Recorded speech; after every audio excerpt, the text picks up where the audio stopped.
Fort Ritchie City Council meeting Tuesday, September 23rd, 2025. Like the bat, invite certainly your fields, invocation, and if you could, have a quick moment of silence before the prayer. We had obviously Charlie Kirk passed, and this is the first time we've met since that incident happened, so we remember him in that moment of silence. And also, Newport Ritchie had obviously an accident just recently, and Gary Greger, one of their employees, passed away as a result of that. And Emmanuel Garcia was hospitalized. I think he's been since released, but if we could remember those guys in a moment of silence, and lead prayer and remain standing.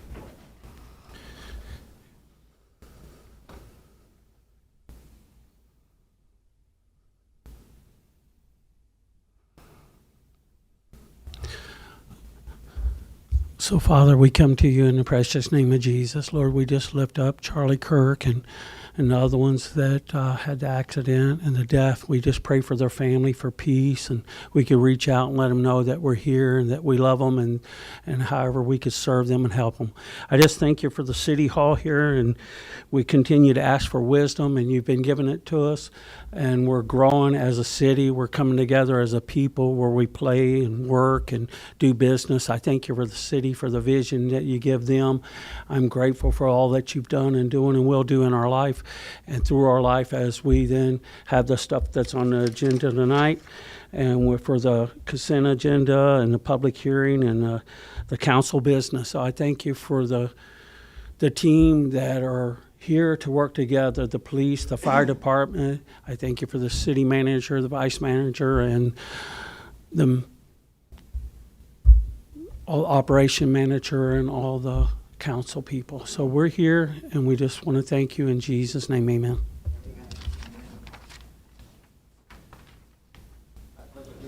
To the flag of the United States of America and to the republic for which it stands, one nation, under God, indivisible, with liberty and justice for all.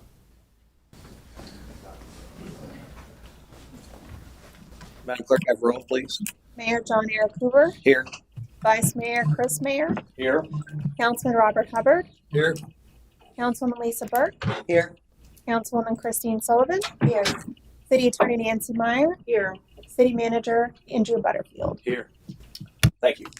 Okay, we've got several groups of minutes to approve. I'll go through them one at a time and get a motion and a second for each one. The first one, the July 8th, 2025 City Council meeting minutes, I do have a change in there.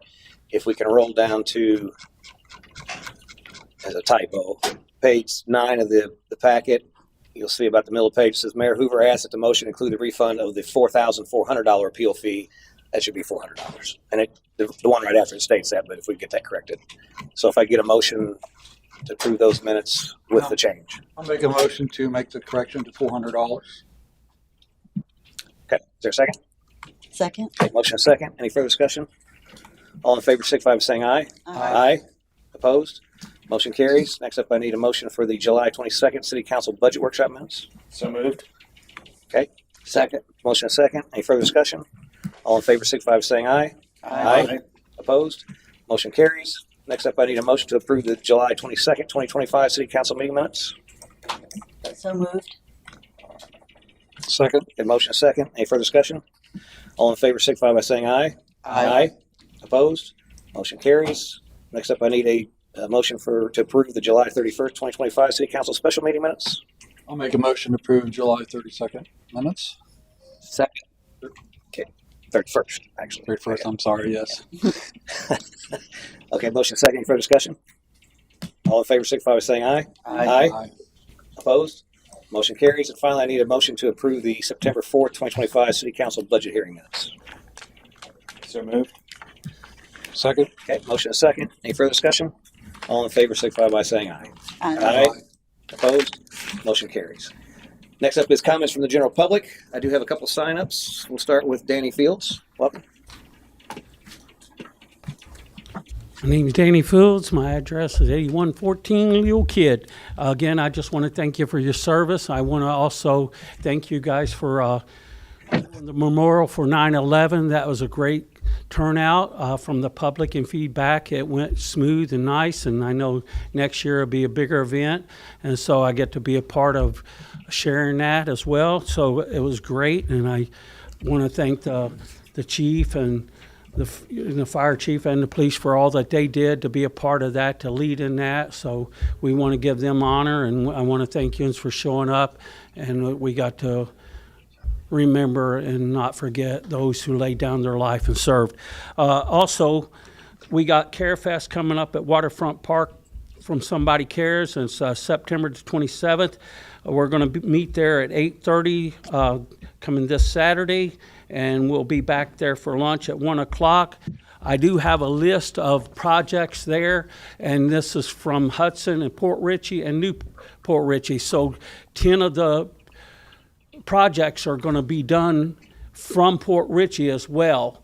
And so it didn't have nothing to do with code enforcement on this, but it could end up in code enforcement.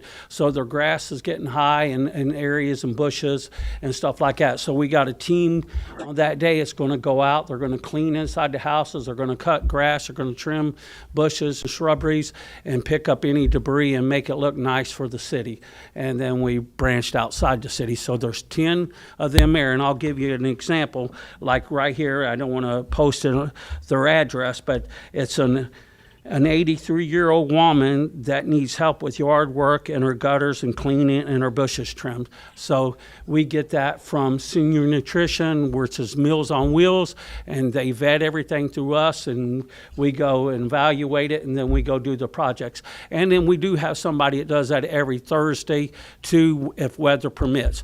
Then on another note, we did Somebody Cares with Good News Fellowship and Light of the World, adopted the park. So that day I'll be having a team there going through the park. We already filled out all our papers and everything, and just beautify the park and help out. So we're willing to just serve the city and be a part of it, because we're grateful to be here and work together with the city and watch growth. And this is a great thing. So thank you for your time. Thanks, Dan. Appreciate that. Appreciate you working with that 9/11 event as well, and for adopting the park. Appreciate y'all. Okay. Next sign up, I got Dave Mueller. Welcome. I thought we got rid of this guy, but here he is. Right back again. Dave Mueller, 3327 Grove Place. That threw us for a loop there. Formerly 5439 Blue Point Drive. How about that? Anyway, a couple observations. I commend you guys for knocking the budget out and getting that done. I'm going to hold you to it. Next, 2 orders of business. One, you need to look at getting a full-time city manager in place, whether you're going to hire Sal and Andy. You got his tag up there, so I guess you're 2 individuals. Oh. Okay. Whether you're going to hire Andy or replace him with another one, you need to start that process, because we're in a limbo period there. And the next piece of the equation is you need to look at hiring a full-time building official as well, and getting somebody that is going to be here to help our residents put this city together in a timely manner. And appreciate it. Thank you. Thanks, Dave. That's all the signups I have. By show of hands, anybody else like to speak? Devin, welcome. Devin Aaron, 5414 Bay Boulevard. Couple things. Nick's Park is sort of on the chopping block, it seems, and that every iteration of city council, it seems for the past 10 years or whatever, seem to kind of have an issue with Nick's Park and the boat ramp there and everything. But if we were to shut that down for whatever reason, you would get a very full audience compared to sort of what we have. We actually have quite a few people in here compared to what we normally have. But I'm concerned that we're not concerned about our residents as much as we are maybe investors, whether it be Ryan Burke Show or whoever it might be. But I think that we need to sort of be a little more mindful of what the residents really want. I think we got some good property that we potentially might buy for whatever price is deemed fair. I think maybe 1.6 probably out of the budget for that property. But I think that getting some proper appraisals and things like that is in the works, and probably should be in the works. And I think connecting US 19 all the way to Nix gives the city really kind of like the riverfront gateway to the Gulf here and what we have there, and combining the two properties that we have that we purchased to Nix Park from 19 to the waterfront, it gives us that whole strip, which would allow us to do a lot there in the future and give the citizens a chance to actually have a say in what happens there, rather than developers coming in and just buying it and doing whatever they want with it. So I think buying that property is probably a good thing, and something that we should do. I'm a little bit concerned about some of the forces in the background with like the Ryan Burke show and things like that. I think that there might be a little too much going on back there, and potentially might not be as ethical as it should be. So I'm concerned about that. The other thing is I listened to the sign workshop, and Nancy's been with us for years now, and she's a good person. There's nothing personal against her or anything, but I think we need to find a full-time attorney, because we do have a lot going on with the city. When it comes to like AI and things like that, I know it's a new technology and not everybody's keen to new technologies. It's like the horses were replaced by automobiles, but automobiles have been around for a long time now, and AI is coming for most of everybody's job, whether they like it or not. That's the reality of it. So, if we're going to pay Nancy, $180 a year, or her firm, and she's got multiple, cities that she's dealing with and things like that, I don't really think it's a good use of our money. And also, too, it's a bad use of our time, considering we all come up here and try to make good legislation for the city and not really get anything done. So, thank you. Thanks, Devin. Anyone else like to speak? Okay, seeing none, I'm going to bring back to the dais with comments for the city manager. I'll pass to Mr. Butterfield for his comments. Thank you, Mr. Mayor. Appreciate the moment of silence earlier for our colleagues over at Newport Richie, and just proud of our team. The first response was to see what we could do, so Sal and Daryl led the way, and our public works team jumped over there, took our back truck, and just wanted to be of whatever assistance we could. So our prayers are with the folks that suffered that. Had some good news for both police and fire. We've received a grant for a drone for each department.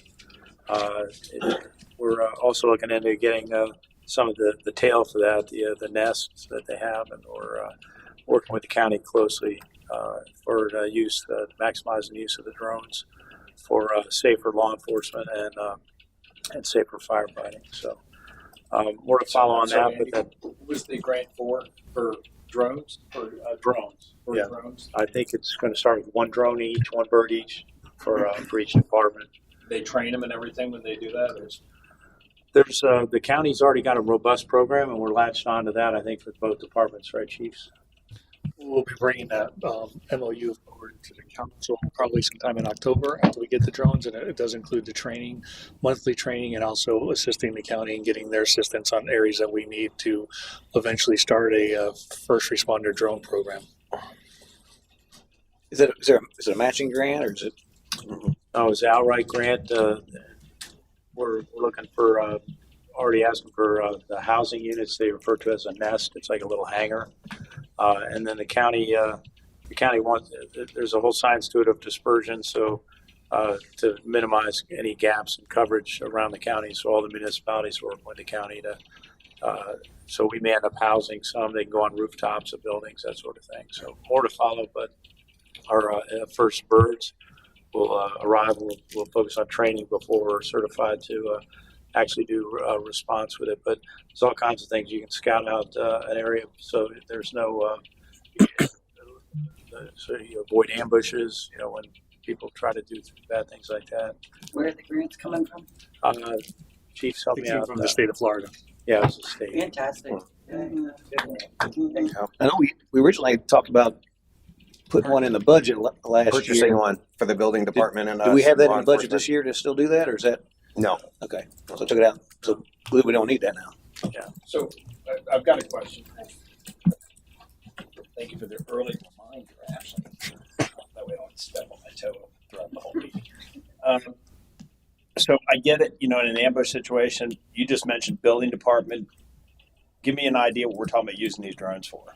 Well, the building department can use it for all the things that they do, for touring properties and taking photos before and after. We used them before the storm. I had Hernando send a team down before the hurricanes and plot the whole entire coast of the city of Port Richey. And then I had them come afterwards and plot the whole entire course of the city of Port Richey. So if homeowners needed documentation that, no, my property was in great shape before the storm, and this happened, this caused by the storm. We have all of that video proof. So I had Hernando come down and do that. We've used them on brush fires. We've used, Hernando came and videoed our fireworks event for us. So we can put that onto the website, and for people we can even do it live. But that was just some of the things that we've used drones for recently. One of the things that I keep one for that are advantageous to me are brush fires, mass casualty responses, and then things like people lost at the park, and kayakers and boaters. So if we get the Nest, which is eventually something we're hoping to do, the Nest is like a home base that it sits at. You can put it on a rooftop or whatever, and it lands, it goes inside there. Correct me if I'm wrong, once it goes in there, it downloads all the information, downloads the videos, charges itself up, and it just sits there in its little hangar. From the Nest, I can be sitting here in a council meeting. We can get a call right now for a kayaker stuck, lost out in the Gulf. I can launch it from my computer. It just launches out of the Nest, and I can go out and fly it around as the crews are getting the boats ready, and we can monitor the area with the drone. So there's a lot of things that all departments can use it for. We tripped across the possibility of this grant a couple of weeks ago, and we jumped on it, and we were able to acquire 2 drones only, with no Nest. Gary, this is not your home residential type drone. This is a much larger. Yeah, it's a commercial drone. We'll team up with the county as well. They included with this whole thing abilities for us to go with them, get the training that we need, the licensure that we need, all the background, and all they want us to do. Is it once a month or once every couple of months? It's once a month. Once a month, and we would train with them as well. So it'll be an ongoing part of a task force. And how much were they?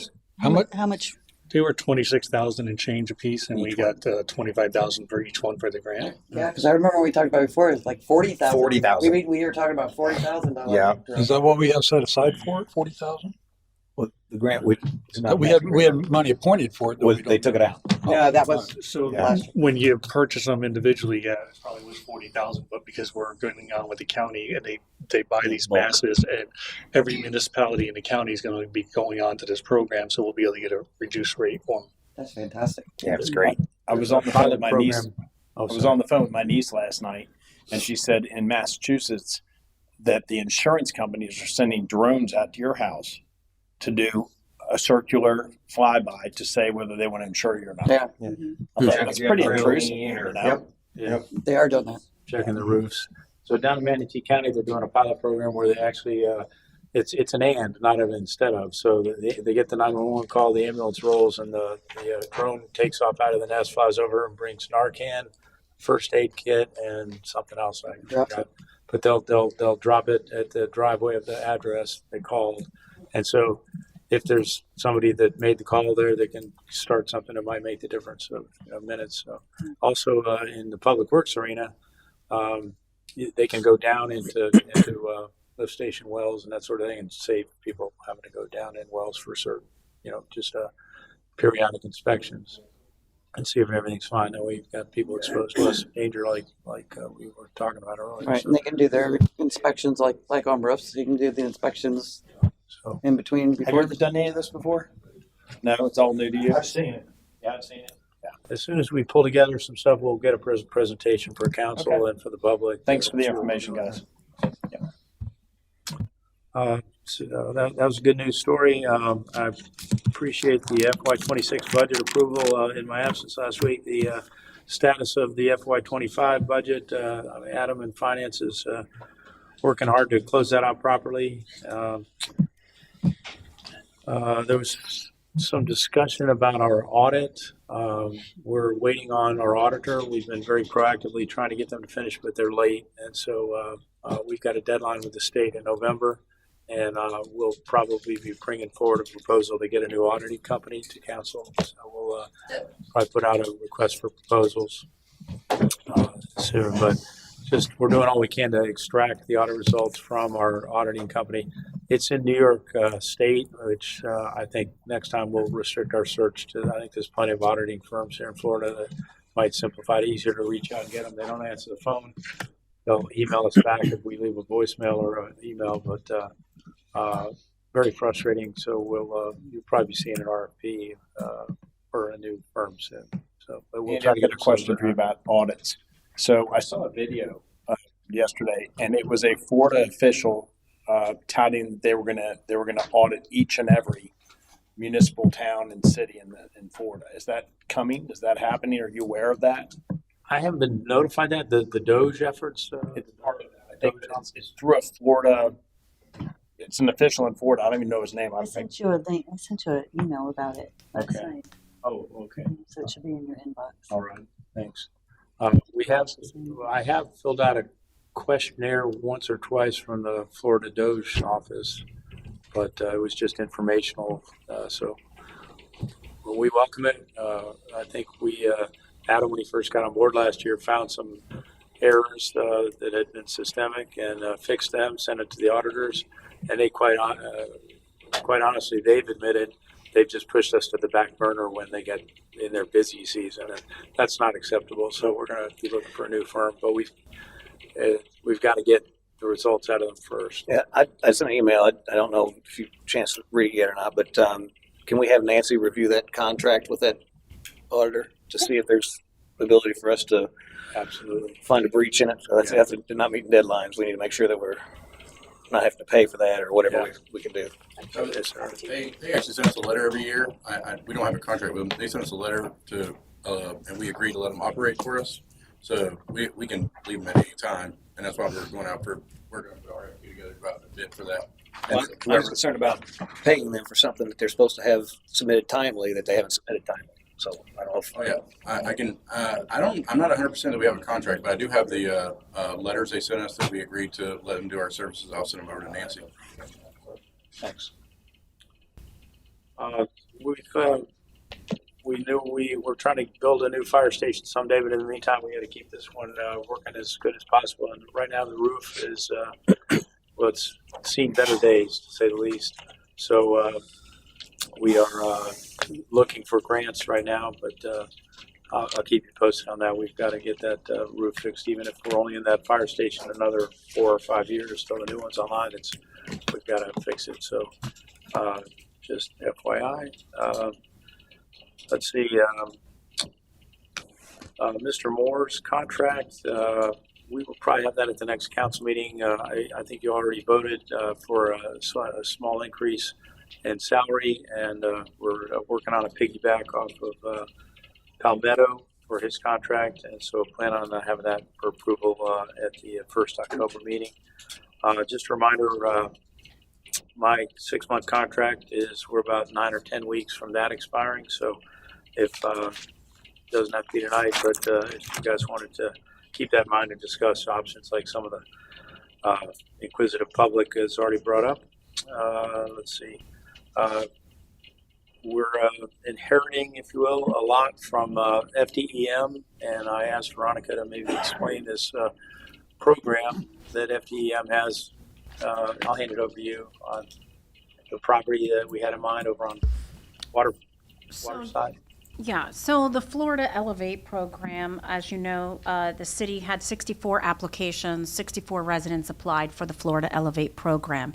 Out of that program, 7 homes in the city of Port Richey have been moved to the next phase. Out of those 7 homes, which is great for them because they can move on. Out of those homes, the city of Port Richey has one property, a land acquisition project that they've gotten involved with FDEM. So with that program, it's a lot, it's a waterfront piece of property. I don't want to share that address, I think, at this moment in time until we know for sure, but they want us to start having internal discussions and conversations with legislative to see if that's something that the city wants to move forward with. With that program, the city acquires the land free of charge. There's not a cost to the city. There's nothing that the city has to pay for. So Port Richey will not have to pay any monetary funds to acquire this property, just maintain the future maintenance of the property. The transition costs, such as the title, the deed transfer, as all of those costs will be paid by the property owner with the agreeing to participate into the program. Right at this moment in time, I've been contacted by Florida Department of Emergency Management, and I've spoken to city manager and the mayor briefly about it, but I wanted to discuss it with all of you and seeing if that's the direction that the city wants to go in to acquire this. Some of the things that I discussed with FDEM was perhaps maybe housing our fireboat or our police boat there. Were there going to be restrictions on the property that we can't do anything with? Generally, you keep these for open space. They have said that they're still working through this. As we all know, Florida Elevate, it's a fairly new program, so they're still working on some of the processes. But some of the things that they ask is that they keep it such as a park, temporary probably camping, which I think that's far-fetched because it's in a flood zone and it's on the water. But keeping it in its natural state, right? So she couldn't give me an answer as far as docks or if we can house the police boat or, our public safety boats out there, but that is something that is, according to her, was not a bad idea to use.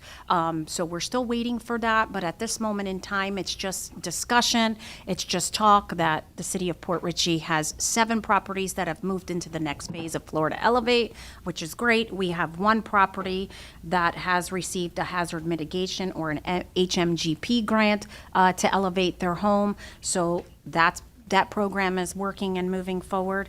And so that's good news. How large is the property, the waterfront property? What's it assessed at? The lot size? How large is? How big? I don't know. I can have all that information for you. I can get all that for you. The downside would be that we lose that ballroom out of it up, be a mini park or dog park, perhaps the. Right. So I'm confused. Part of them moving forward into this program is that the city has to accept this. If the city doesn't accept this property, then they don't move forward in that Elevate program of the land acquisition. So it has to be dependent upon the city wanting that and the city keeping it as open space and keeping it in its natural flow. And the state pays the owners. The owner eventually pays for everything through the state, but they will give us contracts, they will give us agreements, and they will go through the process. Thanks, Ron. So there was, sorry, your question. Go ahead. If we don't take the property, then it could be developed as a 2-story home, like an elevated home?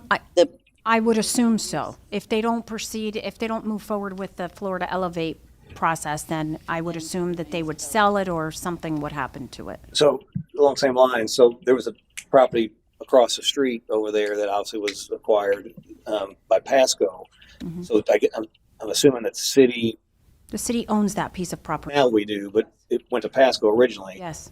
So do we have that same agreement where we had to approve that to happen and then it went to the county, or I didn't know we had a state? I'm not quite sure how that was acquired, how Pasco acquired that. I don't know if it was through HMGP grant funding and then they acquired it and then the city asked for it. I don't know exactly how that process went, but I do know that they tore it down, and I would want to think, if I had to assume, that it was probably the same type of process. So basically what you're saying is for this particular property, they're saying that we are the decision maker whether we allow that to happen or not. So if we don't allow that, then the homeowner would either have to elevate it through the other option and then or sell it or whatever. Well, the homeowner, to my understanding, does not want to elevate. Right. The homeowner wants to be done with it and turn it over to the city. FDEM, I believe, in that part of that program, FDEM, I believe, pays them 75% and they lose 25%. So they're willing to take that loss and do that. But that's, I don't know all the intricacies of that type of detail, more so than the Elevate itself, but that's what that homeowner chose to do. So They could still, go ahead. I'm sorry, go ahead. They could still sell the property. Mm-hmm. Yes. If the city does not want to acquire, I would think that they can do whatever they choose to. At this moment in time, they just want internal discussions. How does the city want to move forward? Is the city even want to entertain that? You know, and if that's something that the city wants to do, then they will proceed with the next steps and move forward. You know, the one challenge with this property is because it's a waterfront property, and it's a viable property for somebody to buy and build. I don't know. Are you sure that we have the ability to intervene in that process? They're asking us to intervene. That's why I wanted to bring this up, because we decide whether, and if we accept it, it has to stay green forever.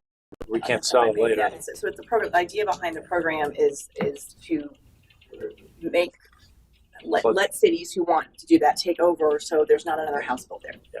It's trying to remove things from an area that's going to get damaged and make it a green space, make it a park, make it something that could survive storms, to try to kind of help change that landscape. Well, honestly, it's in between two other waterfront properties that are occupied, right?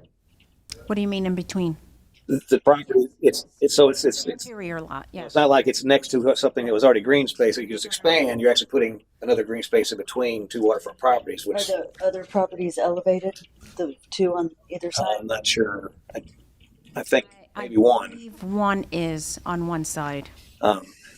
So have we been in contact with the owner? We have not been in contact. They deal with FDEM, and so we deal with FDEM, FDEM plays the middleman. the homeowner. Yeah, 1 second. I just wonder what they stand to get out of the FDM program, because basically the state or county is buying them out of the property, right? Well, they collect 75% of that value. Right. Praise value. Right. So, but basically the government's buying that property and then it's turning green space. What they would sell for on the market if they were just outright put it up for sale and see if somebody would buy it, they would want to elevate it or what have you. Well, it's there's no structure there now, just a pool, I think, right? Very significantly There. damaged, so is demoed. Yeah, so it's already been demoed, so it's just a lot. Pool in the pier. Law as it is now. I wonder if what they could get on the open market for it is Probably less than what they would get. 75% of the- Yeah, so Probably. that's an interesting issue. So I'm not sure how to. I don't recall the deadline on when we need to advise them, but They didn't give me a deadline or anything like that. They just they wanted us to start talking about it and get them an answer. This is where the owner would come in to council and discuss, or just The Florida Department of Emergency Management will take the lead on everything. There'll be a lot of paperwork, as with any transaction, especially a governmental transaction. But if you're interested, FDM will give you this is what you have to do, and if you want to do it, it'll be yours. But then, of course, as Veronica has mentioned, you'll be limited in what you can do with it. Here, I can read you a part of what they said. So we are working on finalizing the process, but the state will facilitate the acquisition between the property owners and the local jurisdictions. The local jurisdiction will need to gain the necessary approvals through its legislative process. We will send out additional documents that the local jurisdiction include a notice of intent, which shows that the local jurisdiction is committed to participating in the program, but can still reject certain properties for any reason. And that's, of course, if we had multiple properties. We only have one. Additionally, we will share a resolution document that the local jurisdictions can utilize as part of the committee hearings or committee forums to be used as part of the legislative process in your community. At this time, we ask that you begin internal discussions to determine if acquiring this property is an option for the city of Port Richey. We understand you will have many more questions. You will need above-mentioned documentation before you're able to finalize. We will get you that information as soon. So I guess the process would be we would have a resolution drafted, we'd have it on an agenda to discuss, and then folks approve or deny it, right? And we would be provided with the address at that time? Yeah. Yes. And I assume we'd have. I'm trying to be respectful, but I've tried to jump in 3 times already. I haven't been able to. Oh, go ahead. Sorry. Thanks. I appreciate that. Go ahead. I'm not trying to. I'm just not trying to take over the meeting, but I've got some valid information. Yeah, go ahead. You've told us that we're not going to release the address. If you're asking for us professionals up here, which I think everybody here is professional in their own area, for us to make a decision without an address, I can't make a good decision. So we're all just looking at popcorn in the sky right now instead of looking at facts. And the facts would be, to me, are this. It's real simple. If this is a property that is not in a high valued area and we're going to go in and we're going to take it and we're going to stop future development because we got this property we can't build on, that's gonna be like a no-brainer, no. Okay, but depending on the situation, the address, it may be something that we want to move on. So we're gonna have to, at some point, at least we're gonna have to have the information of what the address is so we can look at the big picture and make a decision based on that. Because right now, I'm just trying to protect them, but I mean, it's in an email, so it's public records. I don't mind. I just don't want there's no harm. people bombarding them, and when we haven't, city staff hasn't. No, I'm not, Veronica. This Fine. is not about you. This is about us and how we have to Sure. about this. How can we communicate about this without blowing it out there and let everybody know what the address is? Well, I think what she wants to do is just say, yeah, we can discuss it. Bring the information to the next meeting. That's what we can discuss it. That's, I'll put it on the agenda to. I'm not crazy about having another piece of property that's useless and just have the guys mow it. I'm kind of We tired. can't even make that decision until you know what the property. I know exactly. Well, I mean, I think what you guys need to know, it's a waterfront property that's in between two waterfront homes. Let's see where it is and discuss it. So perfect. Right. Yeah. So and when we bring it back, if we could have some numbers, Sure. what they're getting out of FDM, because that's another part of it. Like, you hate to stand in the way of what some owner wants to do. Again, FDEM is the middleman. Unless the owners came and spoke at the podium, I don't think we'd ever meet them and interact with them at all. We don't speak to them. I don't even know if we'd be told. I don't think we need what they're that. getting paid. We need to know what. You just want to know more about the property itself, I think. We need to know the financials behind it too. So, That's fine. and it's Yeah, that I can do. I don't mind. And like I said, it's in an email. I have it. It's in my email. You could do public records. I don't mind sharing it. Location. It's on Waterside Drive. It's an interior lot. The address is 5027 Waterside Drive. Okay. right on Miller's Address Bayou. is what? Right on Miller's Bayou. There's no one living there. I don't think there's any harm. That's public records. That's what I received. Okay, great. But Waterside Drive, what? 5027. 5027 Waterside Drive. So again, I think forever we're not allowed to turn it into. So if we accepted it, it would That'd be never be able to be big green space. So, thank you, Veronica. And with the estimate of 881.9, so if something went in there, it's a lot of tax. Well, that would make a difference. That's what I'm saying. It's a Yeah, for us just tough to one. mow around the center. I'm almost done causing trouble. No, you can't take minutes. You got to just talk amongst yourself. You can't do it that way. Well, Yeah, yeah. sorry. I'm almost done causing trouble. I just want to remind ethics training. I'm still new here, and I'm not sure if we needed to bring up some ethics. That was Andy mentioned that when we talked this morning, and I don't remember when you had it last. So I suggested to him that perhaps he find out, and Ashley would probably know. It's probably been about a year, I think. I figure it's at least been that, and then you have some new folks. I wasn't. It should. Well, didn't we have it right after we had the re-ups from the boards? So it's sometime in October, I guess. No, it wasn't. No, it might have been. I want to say it was after because October 1st is when all those. Guys, please. Sorry. I think it was after October 1st. I think it's a good idea to hold them after Yeah. October when we re-up all the boards and committees because we might have fresh new people, Yeah, so- people who haven't sat. It's a good idea to do it probably sometime in October. Yeah, so if we can Early schedule something in November. October. And so I also mentioned to Andy the last time we did it, which I couldn't remember when it was, but I knew last time we did it. Obviously, Attorney Mora was kind enough to come up here and do it for you, but he didn't do the full 4 hours that you guys need. So there was a talk about getting that from him. Then there was all the talk about, well, we can get that in another.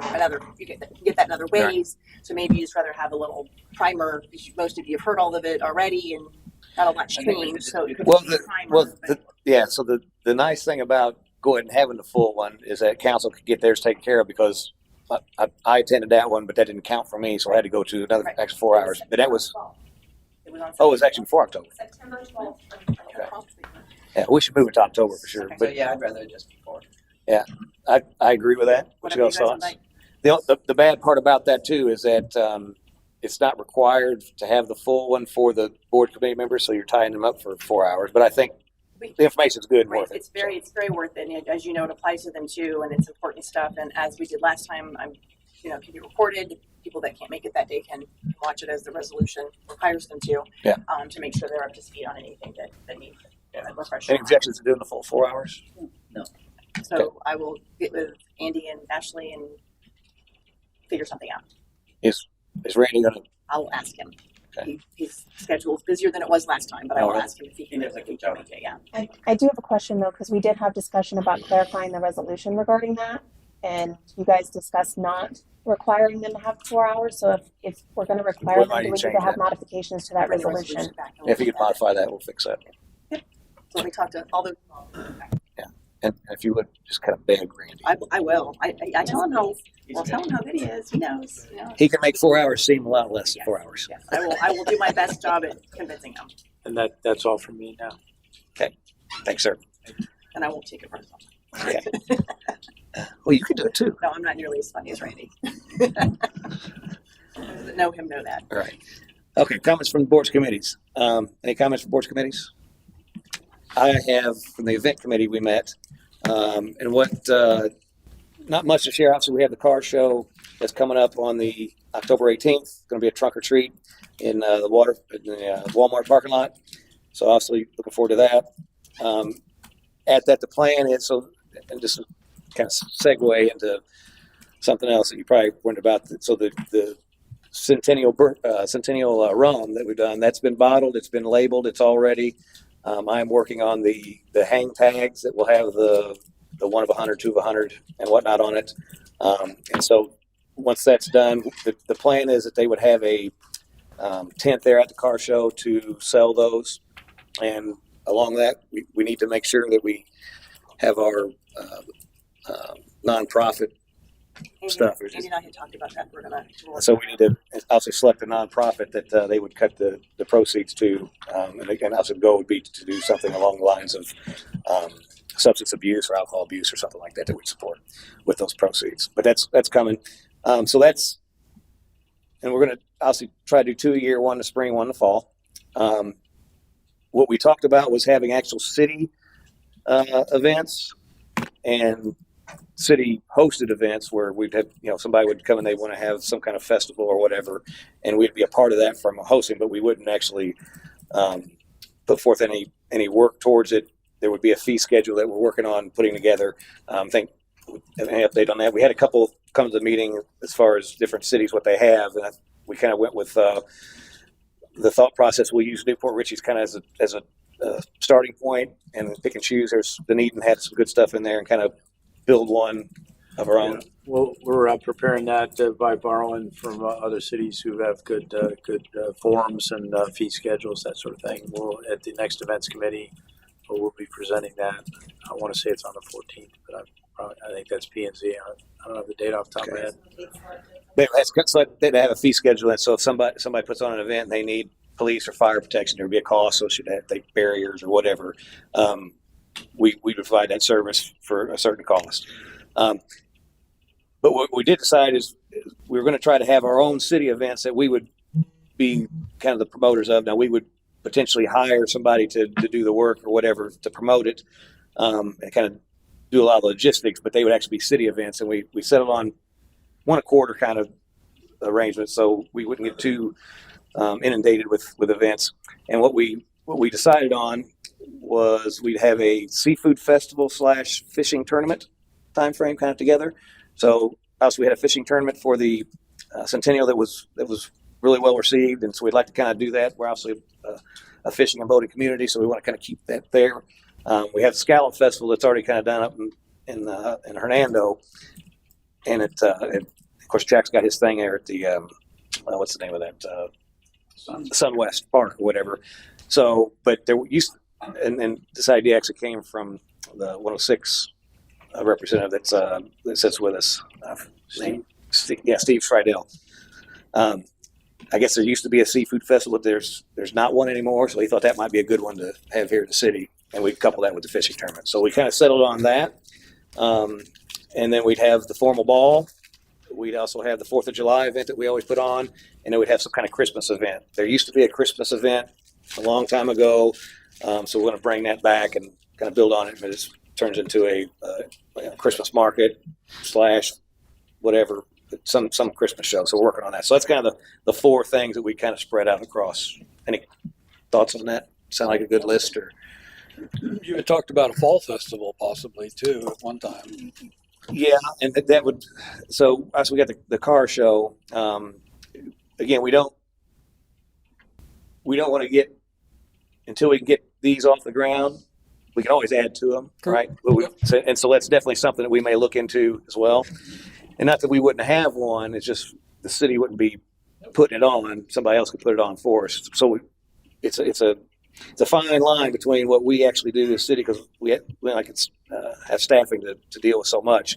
So we're going to try to focus on these 4. And then, like I said, as that kind of smooths out, we can actually look at maybe promoting our own fall festival or trying to get somebody to bring one in or what have you. I get it. You want to walk into the pool instead of jump into it. That's fine. Exactly. Gotcha. So set ourselves up for success first, and then hopefully we can build upon that. So that's kind of what we thought. So I want to bring that back to you. And that's all I had from the event committee. And you probably have it in your county, should have, but obviously from the Centennial, you see the awards over there. We're having the open house this Friday from 2 to 4. So if you could make sure you're able to be here, not required, but we're going to have, have we gotten back any interest in attending? I would say we're leaning more than half. Oh, good. So Okay, so we're going to have a lot of the turnout. sponsors here to hand them their plaque and appreciate them. So more the merrier. So try to attend that. That's all I got. Any other boards, committees? Okay. Moving right along to the consent agenda. Look for a motion for the 9/23/2025 consent agenda. So moved. Okay. So, okay, the motion to approve, I'm assuming, right? Yeah. Second. Okay. Any further discussion? Any public comment? Seeing none, put to a vote. All in favor, signify by saying aye. Aye. Aye. Opposed? Motion carries. Next up is council business. Item number 3, 7717 Pier Road Demolition Appeal. I'll pass that to Mr. Butterfield for introduction. Yes, sir. Council first took this up early July, and this is a continuation of the appeal process for the subject address. Thank you. All right, thank Absolutely. you. I will, as Mr. Butterfield mentioned, this was initially heard, it's an appeal from an order of demolition filed by Dr. Janelli. It was first heard on July 8th, 2025. I have spoken to Councilwoman Sullivan. She did have an opportunity to review that because she was not on council at that point. So she is up to speed on what happened at that, which makes it a lot easier for her tonight. So I appreciate her doing that. So as you probably remember, at that initial hearing on July 8th, 2025, you did hear testimony and you took in evidence, which I would ask that you, there in your agenda, again, the evidence is the testimony, of course, you have from memory, to take those into consideration tonight. Instead of having Tony go through all those questions and answers again, just keep that in mind as you move forward and make your determination. I know Dr. Janelli's here, and I'm sure he'll have some comments to make. When we get to that point, he does have the opportunity to do so. But for tonight, I think what I'm going to do first is just read the quasi-judicial proceedings so everyone understands what we're doing. And then we can move on to the next part. So this proceeding is a quasi-judicial proceeding where the city council acts in a quasi-judicial rather than legislative capacity at a quasi-judicial hearing, and it's not the council's function to make law, but rather to apply law that has already been established. In a quasi-judicial hearing, the council is required by law to make finding of fact based upon the evidence presented at the hearing and apply those finding of fact to previously established criteria contained in the city's code of ordinances in order to make a legal decision regarding the application before it. Council may only consider evidence at the hearing that the law considers competent, substantial, relevant to the issues. The competent, substantial, and relevant evidence at the hearing demonstrates that the applicant has met the criteria established by the city's code of ordinances. Then council is required by law to find in favor of the applicant. By the same token, if the competent, substantial, and relevant evidence at the hearing demonstrates the applicant's failed to meet the criteria established by the code of ordinances, then council is required by law to find against the applicant. I'll ask if any member of the council has had any ex parte communications regarding this application with Dr. Janelli since the last July 8th, 2025 hearing. Yes, I have. I talked to him before the council meeting. Okay, any substance to it? He basically stated what he was going to state to council tonight. I told him, encouraged him to do so. Right, perfect. I was contacted by Mr. Janelli, and I turned it back to you guys. All right, anyone else? Okay, do any members of council have a conflict of interest with this application tonight? No. All right, seeing none, anyone who plans to provide testimony during tonight's hearing, please stand to be sworn by the city clerk. That would include our building official. Can you raise your right hand? Do you swear and affirm that the testimony you're about to give is the truth, the whole truth, and nothing but the truth? Thank you. Perfect.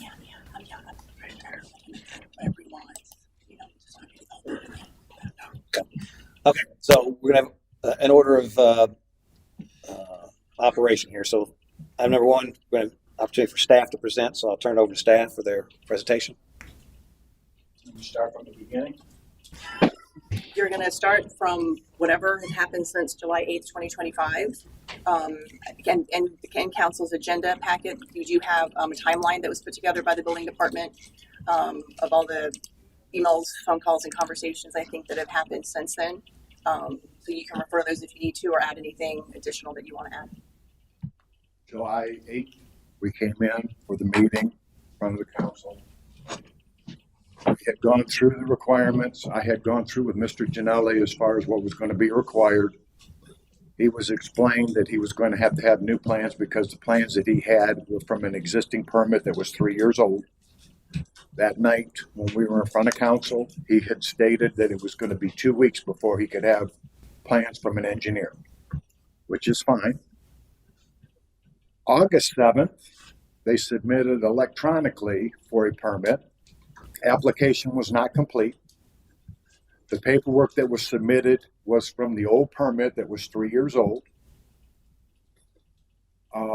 I did another review on everything that was submitted and sent them deficiencies on August 28th, and I was giving them until September 11th to respond.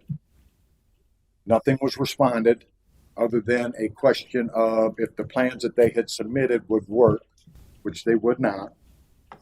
Then we had yesterday, set of plans came in that are signed and sealed by an engineer. That are, you say? That are signed and sealed, but there's still not a complete application. There's no SISD forms that are required for flood requirements. So we're at the point now where we're 2.5 months in. Off of the 30 days that you gave him, when I only had requested that we give him 14. So that's where we're at right now. Okay, does that conclude your presentation? Okay. So next up, the applicant can question staff. So if the applicant would like to come up and question staff.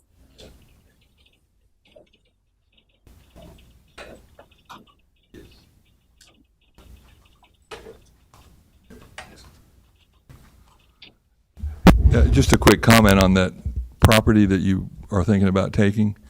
Just from a tax standpoint, if you build a house on that, what's the tax value from losing that? It's a waterfront lot with a 2-story house. It's got to be worth $1 million, $2 million. I think it's a no-brainer to let somebody develop it. So yes, we sent the application in Friday. My engineer was out for 3.5 weeks, 3 weeks and 4 days on some personal issues out of the state of Florida. So I just want to. So you're going to have an opportunity to present. This is actually your time to actually question staff, and then a couple steps down, you'll be able to present. So I don't want you to present now. So focus on questioning staff. Yes. So Tony, my contractor said he attempted to contact you on 4 different occasions via phone, and I've read your response that you did not receive any of those communications. He tried to call you 4 times. He called me one time, August 14th. The number was because it's a South Florida number, and that was the only time that he had ever tried to contact me. When I started going through and found the phone number for him. So for him to tell you 4 times, that's between you and him. Right. So I had talked to you as well, and you abruptly cut me off, and almost of appearance that you hung up on me. I did send you an email requesting some clarification on some of the packet that you sent us.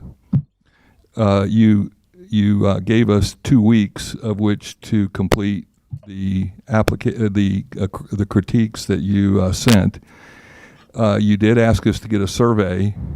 We interpreted that to be a formal certified survey, and now just today you told me it could have been hand drawn. So we were questioning why we need a survey in the first place, because we're not doing anything to the house, to the property. 107.2.5 of the building code in the administrative chapter requires for new or existing construction the requirements for a site plan. that shows setbacks, any other existing property, any other existing buildings that are on the property. It's not something that I just pulled out. It's right in the Florida Building Code. I understand that. We interpreted that completely different. The type of work that we're doing on the house, the scope of work has not changed, except we're adding drywall that was damaged to the. And you're removing a shed that's in the back. You're removing a fence, which is what's directly on your plan. So if that's the case, where's the site plan showing me all of this that has to be removed? Now we got to have a site plan.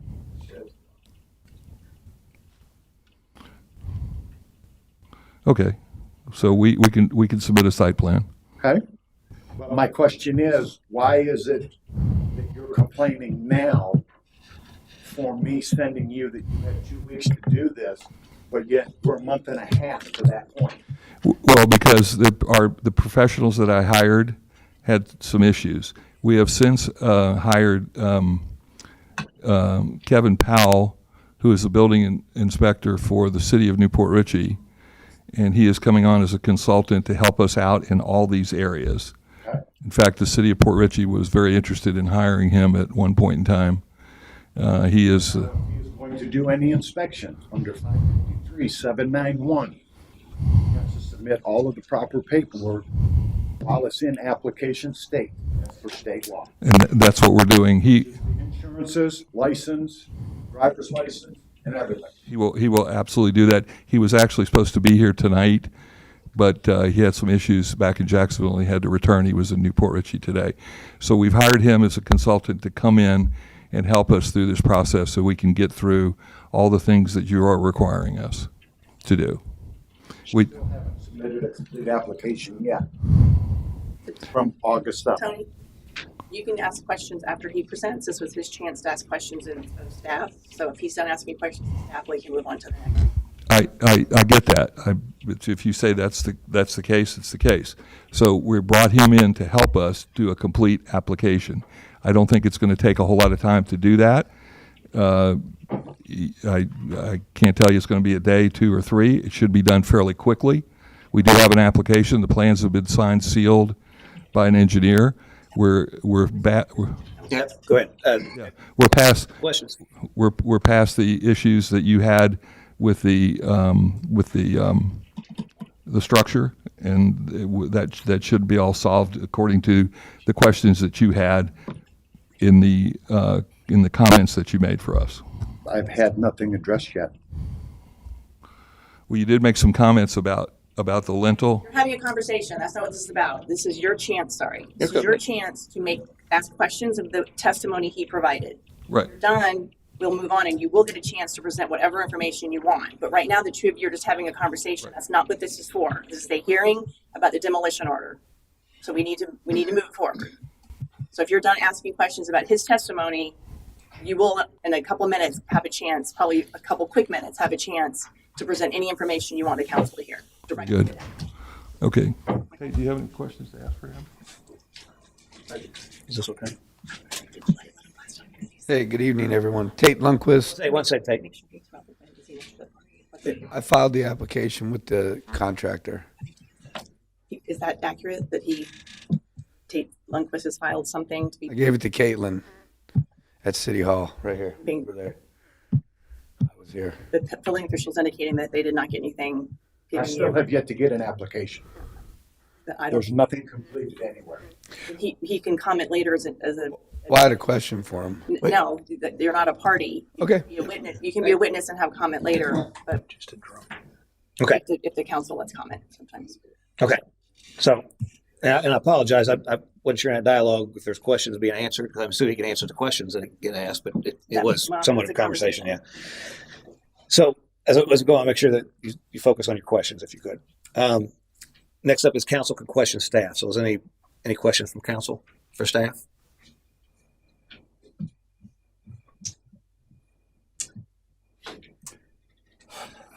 Is there any way we can make this work?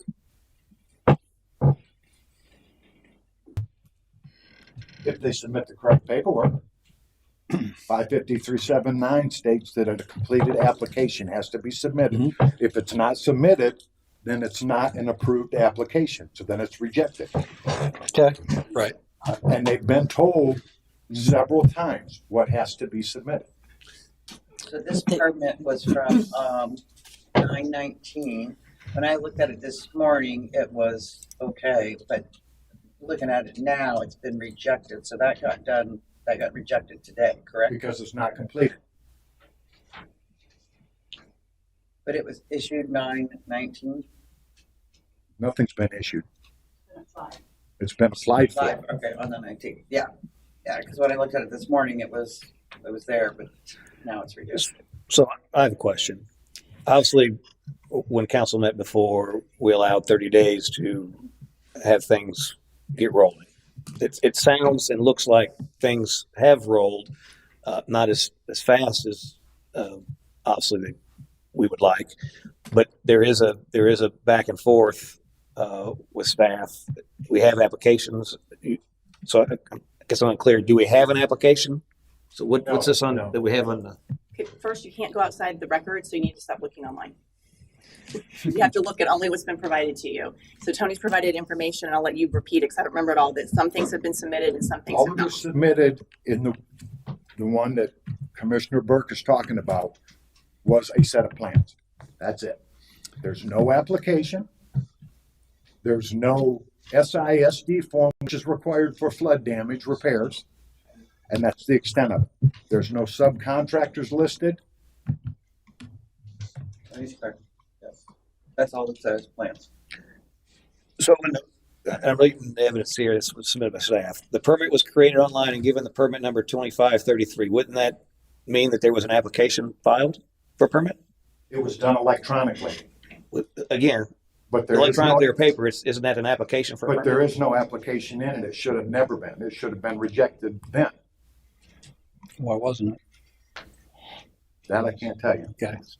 And it says after that, it says, please remember that after an application has been uploaded, which again, I would think would have been part of the process for the permit to be created. Online, the permit must still be reviewed by staff before being accepted. Just because a permit application is applied for online does not mean that the permit has been accepted nor issued. So it appears to me that an application was uploaded online and given a permit number 2533. Sorry. I'm sorry, go ahead. No, fine. And so that would be reviewed by staff, and then I guess you guys have reviewed it. And it was not complete or what have you. Incomplete, right? So again, moving along not as fast as we would like, but there's things being done, and so I would assume that when somebody comes in, submits an application, it's found to be incomplete, that the next step would be, we're missing A, B, and C. We need A, B, and C, and there would be some time frame given that we need A, B, C, or we close this out. we responded with 14 deficiencies. You don't get to testify. That's Tony. Sorry. So I guess if you could give me a little more detail into the process, because it looks like there was something submitted on time and was reviewed by staff. It's not complete, and then there was actually some time issued to allow for that 11 days or something. If you could expound on that a little bit. As far as it not being complete, right? That's the exact statement that is in Florida law. Right. States that an application, additional documents, and all requirements to build something has to be submitted. Mm-hmm. Okay. If it's marked as incomplete, then that means there was stuff missing that was required and so to be submitted. Right. And so the general process when something's incomplete, I would assume, and correct me if I'm wrong, that the city would reach out and say, we're missing A, B, and C. We need A, B, and C. Which was done. Okay. And then we'd never. And then also I had 14 or 15 comments, besides the fact that the plans were from 23 that were told up front that had to be submitted under the new Florida building code because we had a new code cycle. So they were told up front before any of this ever even got started. So we had deficiencies in the application. We had the plans that were deficient. And the reason that all of that was put in there was to make and beat the 30-day deadline. Because those were all submitted on August 7th, right, at night online. And so the final question that I have is that obviously there's a timeline here. We've heard testimony that there was by you said that there was a sealed engineer, something that came in or whatever. So it appears to me that things are continuing to move, even past the point where this was coming to council for review. So my question being is again, I know timing is not optimal and it's not happening as fast as everyone would like it to, but it appears to me that things are moving. Would you agree or disagree? I disagree. It's still, there's nothing completed anywhere. Permit numbers for the same address, right, and something has been submitted in each one, but they're not complete. Right. That wasn't my question. My question was obviously things are continuing to come in. In your opinion, yes, and mine, no. Well, I don't have an opinion. I asked you.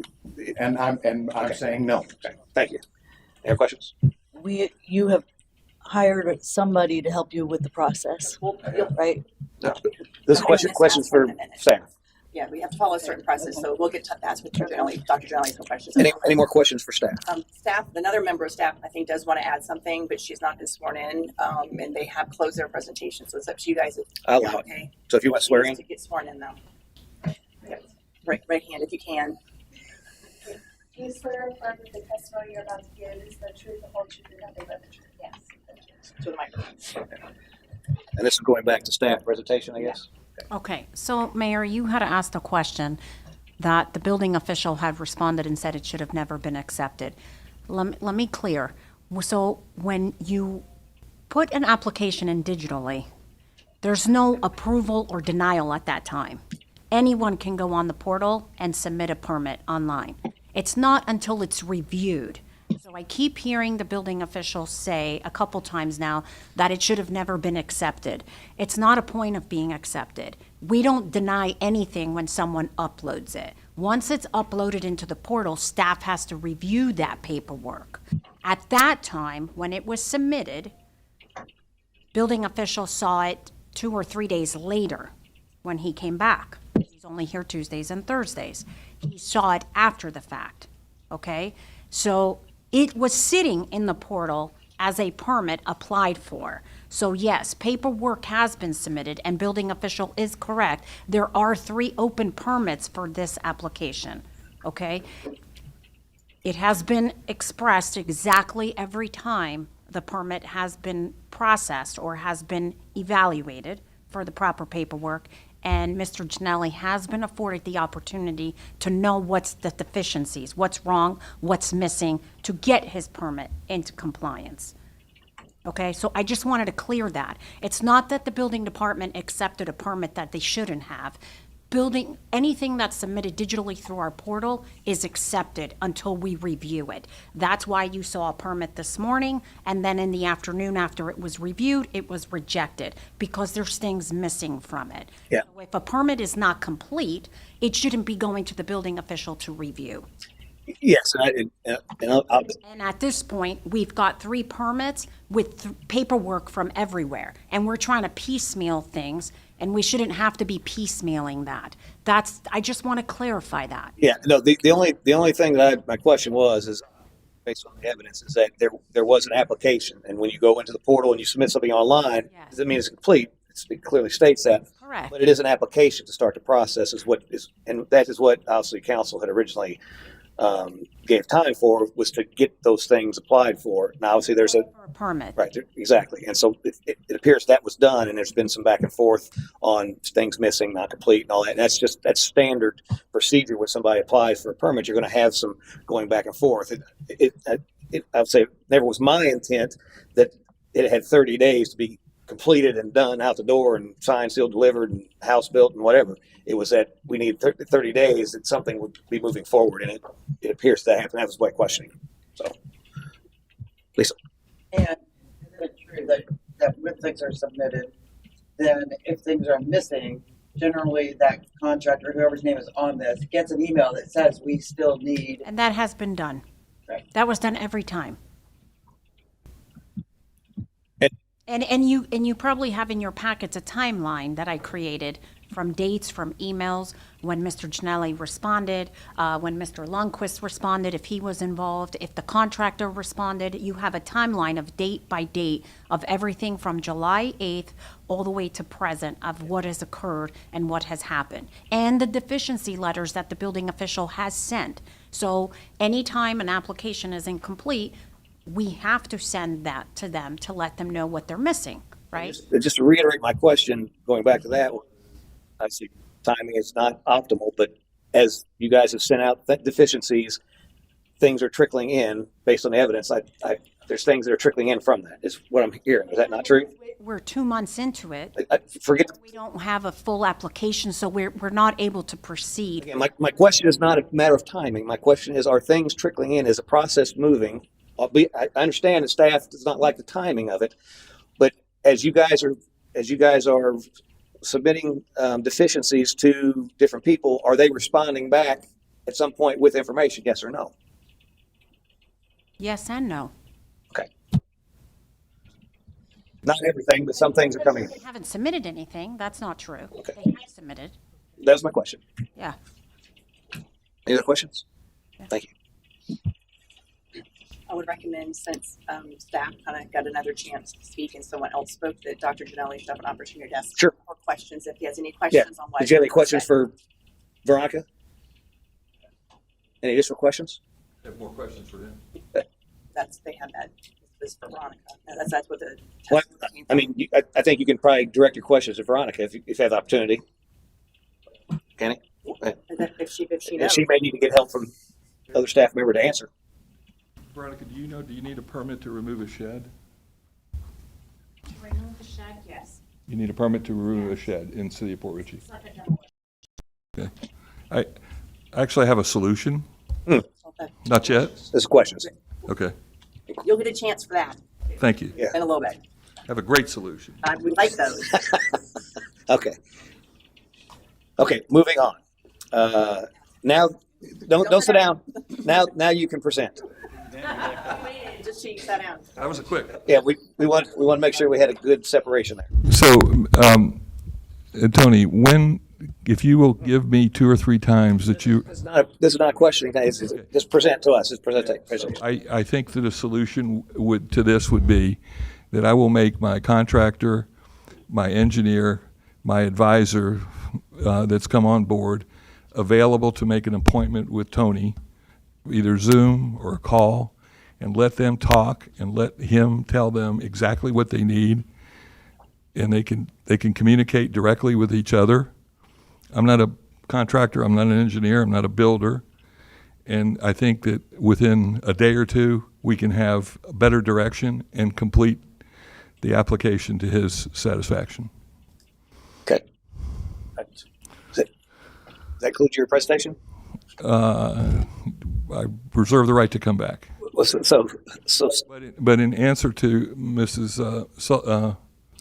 Sullivan's, yes, I have hired a very, very competent person to help us through this as an advisor. That person's name again? Kevin Powell. Okay. He's a certified building instructor. He was, as I said before, the city of Port Richey was very interested in hiring him.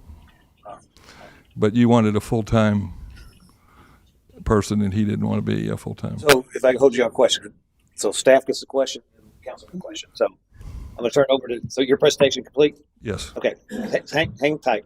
So now the next step in the process is staff has the opportunity to question the applicant. So the staff like to question the applicant. I'm good. Did he have a, technically staff, right? No, but he doesn't have a question. He has a statement. I don't want to waste staff's time if I believe that we've already given Dr. Ginelli and his team everything they need to provide for the application to be complete and move forward. So I don't know why there's any question. Dr. Ginelli, when we spoke on the phone, he described it as a laundry list of things to do. That's the list. I don't think it's changed. And to my knowledge, nothing has come in. So I don't want to waste staff's time. We're wasting enough time at these hearings. And I'd like to not waste the staff's time. They're here tonight. You've got all the information already in writing. I don't want to have another meeting with the building official to go over what you already have in hand. Okay. Respect, but Can I answer that? Not really. we're busy, we're undermanned, and this is a waste. Meeting with Tony, when you already have the list, I find it a waste of my staff's time. I appreciate the comments, but not the place. So next up is council has opportunity to question the applicant. So if council had any questions for the applicant, did you get your question answered? Yes. Do you have a contract that you could produce that you've hired the person in Newport Richey, you said? Yes, but in order for him to be legal here, he has to apply. Well, you said you hired him. Do you have? Yes, I have Written contract. We're in the process of writing it up, but we have a verbal. He was going to be here tonight to represent me and talk about. Hired him yet?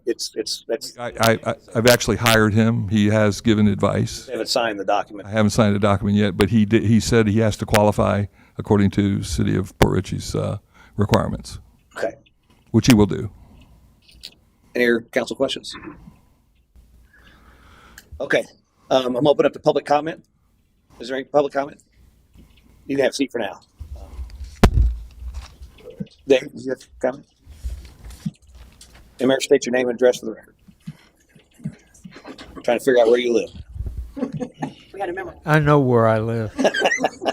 I live in your mind, brother. Yes. Mueller, 5439 Blue Point Drive, now 3327 Grove Place, Land O'Lakes, Florida. I sat on this council when this man came forward, and I believe the right thing to do is not tear the guy's house down, but work with him, and that's what we should be doing as a city. We represent all of the taxpayers in this city. And granted, he's in a situation, he doesn't know what he's doing in some cases. He's trying to do that. He's trying to make progress. And I believe that we need to help people get their problems solved rather than kick them while they're down. And that's what I believe this building inspector's doing here. And I believe that he needs to be removed from his seat Personally. and moved on. Yeah. We need somebody that will. Council, please.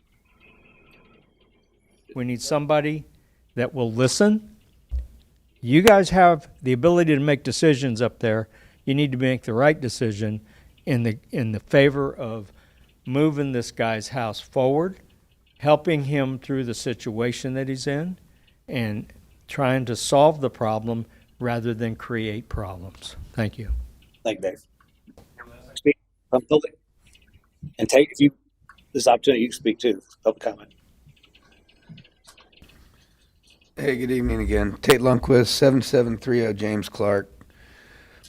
My perspective is internal with Dr. Gianelli and with the city here. I'm perplexed as how Dr. Gianelli had a permit from this city to do a remodel of this home from one building official, and then a year later, the permit's expired, and all the rules have changed, and this gentleman keeps telling us that the building codes have changed over the last year, but he won't tell us what codes have changed. What has changed? What code? The goalpost keeps moving for Dr. Gianelli, and that's not a far-fetched euphemism. He gets this stuff in. I turned in the permit application myself. Caitlin uploaded it in the portal in City Hall here. The contractor sent it in also because we were trying to get it done for you all timely. And that's why you have 3 different permits for one property, because Dr. Gianelli said, Tate, get it there. I hand brought it here. The contractor, not wanting to miss the mark, emailed it or put it in the portal. That's why there's all this confusion. If things could just slow down, let Dr. Gianelli get all the information, and he's a doctor, my God. Let the guy get the information put together, and he'll get the file put together and get it sent to the man. It's absurd what's transpiring here. It infuriates me. The man wants to remodel the house, clean it up for the city, and pay his taxes. I don't know why this gentleman wants to tear the house down so bad. The house isn't in bad condition. The shed was demolished in the hurricane, so I don't know what shed he's trying to remove. And the fence is already gone from the storms. So a site plan for what? For what? Anyways, I'm not going to get,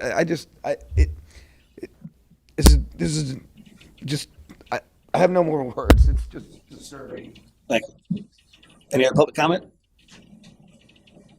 Okay, seeing none, I close public comment. I'd like to go back up to make a closing statement. A closing statement? Again, no questions, just a closing statement. Yes, I'd like to say one other thing. The houses on Pier Road all took water. The houses to the left and the right of me both took water. Both of those houses have been occupied. I don't believe any of them have ever come and had a building permit or any construction done. The house to the right of me, the garage is leaning probably 15, 20 degrees. It looks like it's going to fall down. It's been that way forever.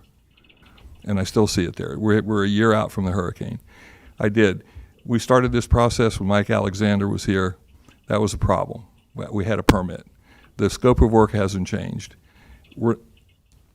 This isn't a perfect world. I'm spending money. I'm trying to get this done. I really am. It's taking time. Time is money to me as well. I'm losing rent. Costs me money. Taxes will be better when the house is remodeled. So the city's losing money too. And I've hired a new person to come in to help us solidify everything and get it done in a timely manner. And that's what I'm trying to do. Nothing more, nothing less. Okay. Thanks, sir.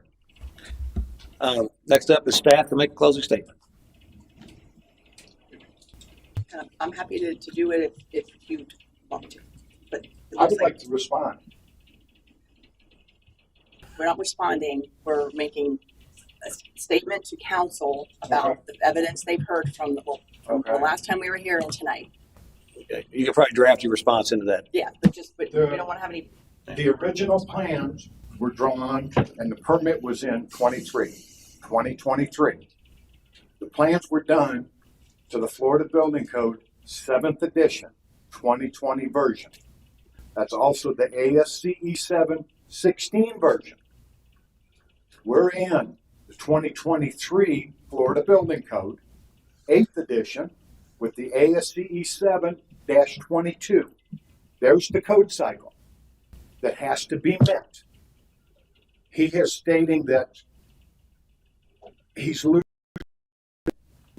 The permit was in 23, 2.5 years ago, almost 3 years ago. Nothing was ever done. There was never inspections called. So now all of a sudden, Mike Alexander is the bad apple. But yet now I'm going through the same thing, and I've got former commissioners over here that don't understand that under Florida law 553-775, me and the Florida Building Commission are the only two people that can interpret the Florida Building Code and the Florida Accessibility Code, not them. I've been trying to work with them. They don't want to work. All of a sudden now I'm picking on them. So you make your determination on how you want. You do what you want. I've said what I had to say. Thank you, Tony. And last up is council consideration of the application upon a motion and a second. So I'll bring it back to the dais for council. And if I may, before you, sure. this will help you form your motions and your conversation. Just a reminder, this is governed by your code in section 14-132, appeal to city council. And as you know, you have a demolition order issued by the building official. This is Dr. Gianelli's appeal. And the options are that you can affirm the order, which would mean the demolition would move forward. You could find that the structure, let me start that over. You could affirm that the structure does meet the criteria for demolition as set out in section 14-127 of your code, which is the letter that you have in your agenda packet on page 35. The letter that dated April 11th, 2025 that the building official sent to Dr. Janelli, that lists the issue with the structure. So that gives the criteria there. So if you find that the structure meets that criteria based on the evidence, you can affirm the order. If you and give the demolition within a certain time frame. If you find, based on the evidence and testimony, that the structure does not meet the definition of the need for demolition as opined by the building official, you can deny the demolition order. Or as you did last time, you can move to give the applicant more time. You can stay the demolition order and give him more time to work on reconstruction, repair, and restoration. I will remind you that for that provision, the petitioner is supposed to provide you with his written appeal documentation regarding the proposed construction, repair, restoration, list of proposed work on the structure, estimated cost, timetable for obtaining permits, and timetable for completion of work. So if you want to give them a stay, you have to look at the evidence and see if that information was provided. So those are your three options per your city code. Could you restate that? The last one? part. Your third option is the structure can be, you can find that the structure can be reconstructed, repaired. Let me start that over. You can find, based on the evidence that you've heard and seen, that the structure can be reconstructed, repaired, or restored. If the petitioner is appealing based on this subsection, which is subsection 3, the petitioner must submit with a written petition for appeal the following documentation regarding the proposed reconstruction, repair, or restoration, list of proposed work on the structure, estimated cost, timetable for obtaining permits, and timetable for completion of the work. And then it says at your sole discretion, you can stay the order to give him time to do those things. Okay. To do the reconstruction, repair, or restoration. So just to give you a frame of where your minds need to be when you start discussing. Lisa? So when you read that again, Let me just read it up. Can you read it over? Okay. Let me just start from the beginning again. Well, 3 choices. Yeah, 3 choices. Yeah, Maybe if you could summarize the three. But the list of time frame, costs, and completion, that is already to be in at this time? Yes. It was supposed to be provided with the appeal last time. I think we relied on the testimony. So we're saying whether that is all submitted at this moment? Or are we saying it has to be submitted after a stay order might be approved? So the way this is written, if you feel that the structure can be reconstructed, repaired, or restored based on the evidence you've heard, then the petitioner needs to provide with his written appeal the following documentation, which is the list of proposed work on the structure, estimated cost, the timetable for obtaining permits, timetable for completion of work. So my question is, with his appeal, this is the appeal. Yes. So you're saying we must already have those items right now? And it should have been provided way back when he provided the written, to start an appeal, he has to provide something in writing that says, I want to appeal the order. It should have been provided then at the last hearing. My memory is correct. You didn't have that, but you allowed his testimony to kind of fill those gaps. Because at first it kind of sounded like when you said that if an order was stayed again, that then he could submit those items. But the way you're reading is that they should have, they need to already be there right now. Yeah, that information should be given to you, because what it's allowing you to do is go, okay, based on what we're hearing and seeing, this can be reconstructed, repaired, and here's how we know that, because we've been told this is what's happening, who's doing it, the timetable for doing it. Are those things part of the permit application process, is it? Or something separate? That would not be a question I can answer. That would be something for the building. Because I'm sure that the permit process, you have a list of items that you have to do to repair the structure. I think the idea behind the list that's in your code is it's allowing you to have the evidence that, in front of you to go, okay, the applicant's telling me we can rebuild this structure, and here's how he's showing us he's going to do it, and it's possible. So is that in the appeal process paperwork? It's that you need in the appeal process paperwork. Does it say when you file your appeal you need to include these items? It's in the code that should be part of it. If you were appealing and you were seeking this remedy, it says that this should be provided. So if I could ask a question on that, if that is truly the process, I would have expected that would have been submitted with the appeal before the appeal was before council. Well, we talked about, my memory serves, we talked about this last time, and you went with the information provided, that you were given the information from him about hiring people and the time frame. He gave you the information verbally, for just not in writing. So that's how you went Well, forward. yeah, but that seems to be more Yes, it was. succinct on the list of what the repairs are and all that, and also you can't garner that from a conversation. Well, last time he and again, you can use last time.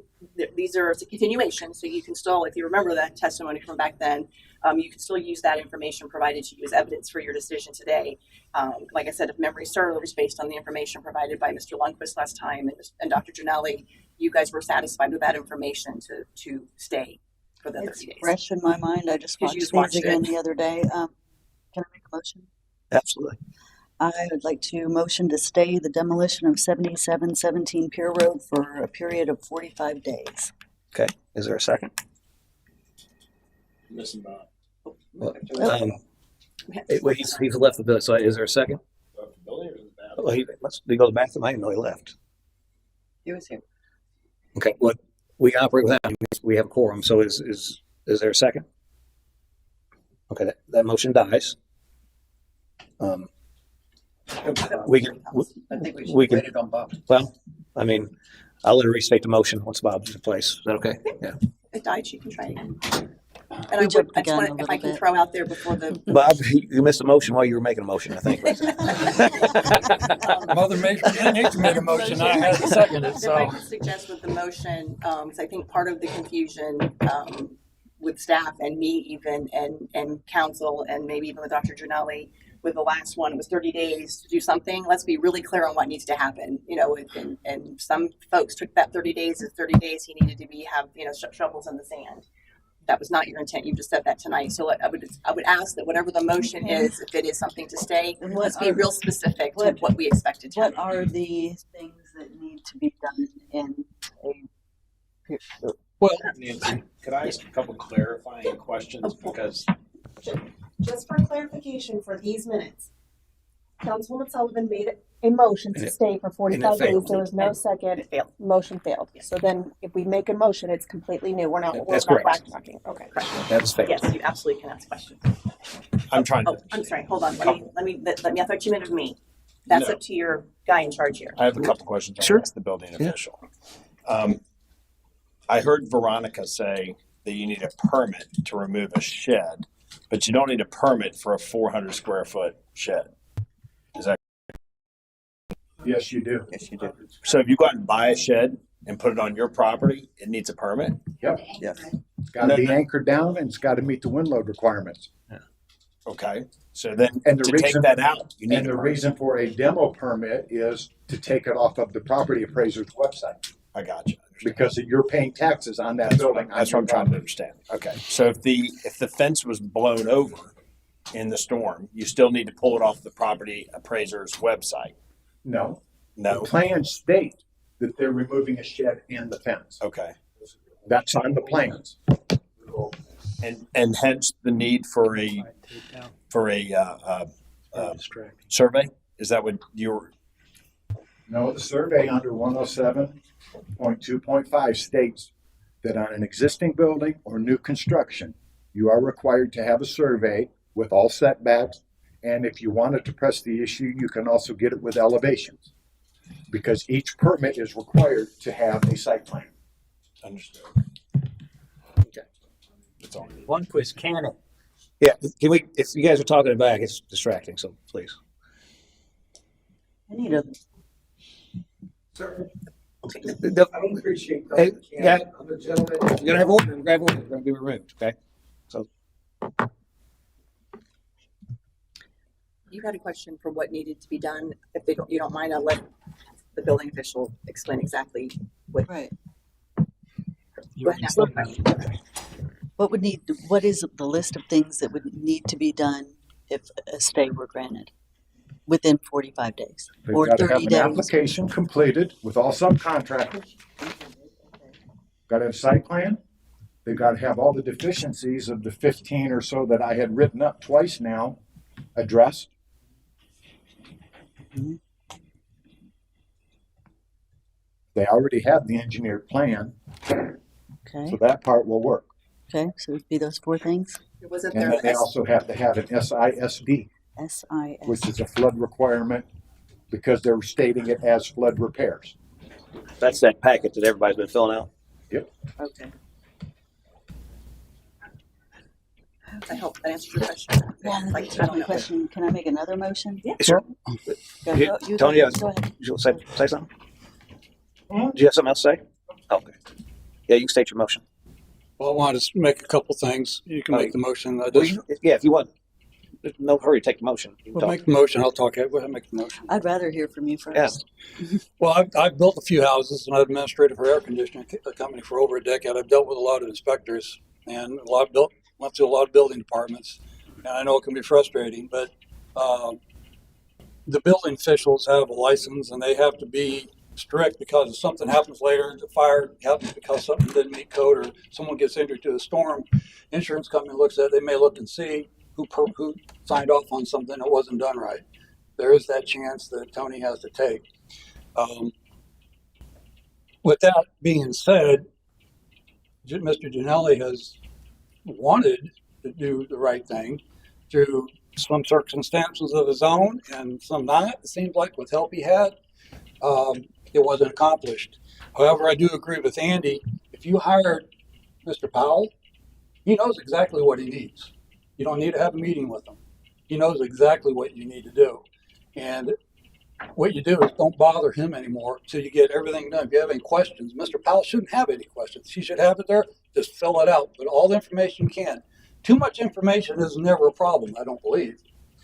Not enough always is.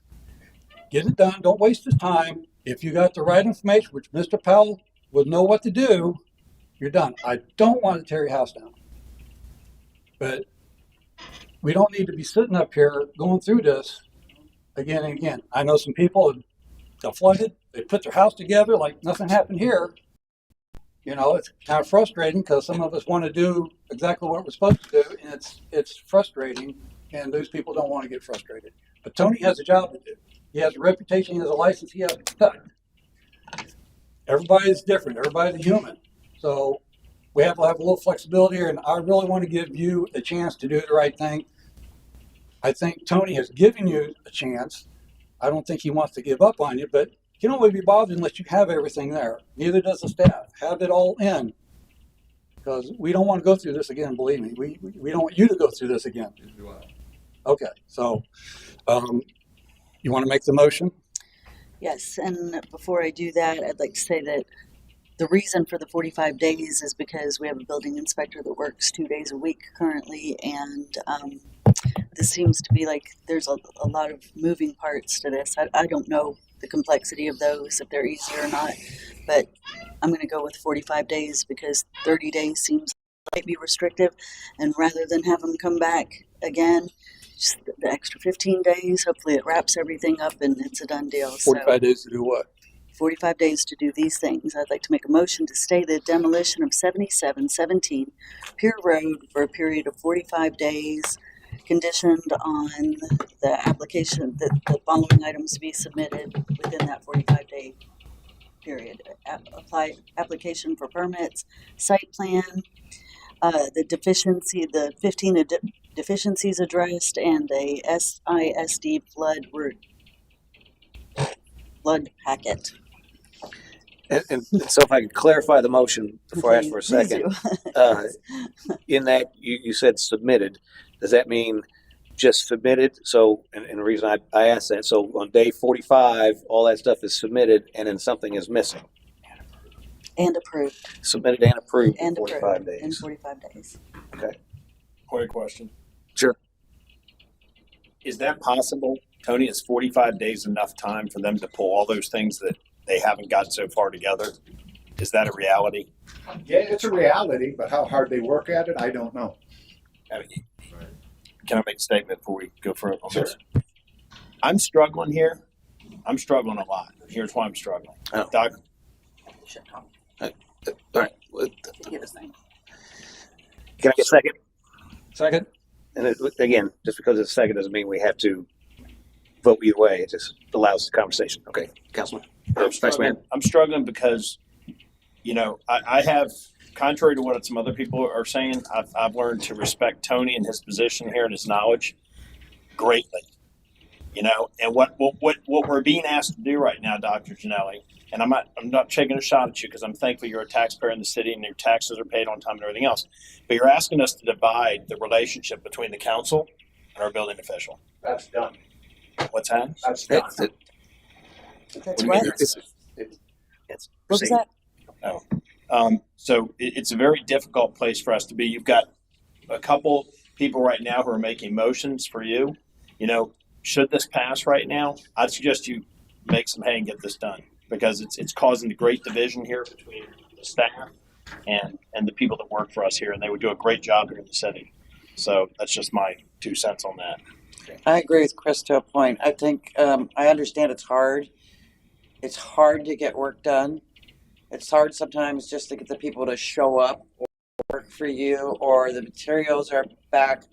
But the thing is, if they're not doing what they're supposed to be doing for you, then you need to get somebody else and you don't need to wait all this long amount of time to say, I need somebody else.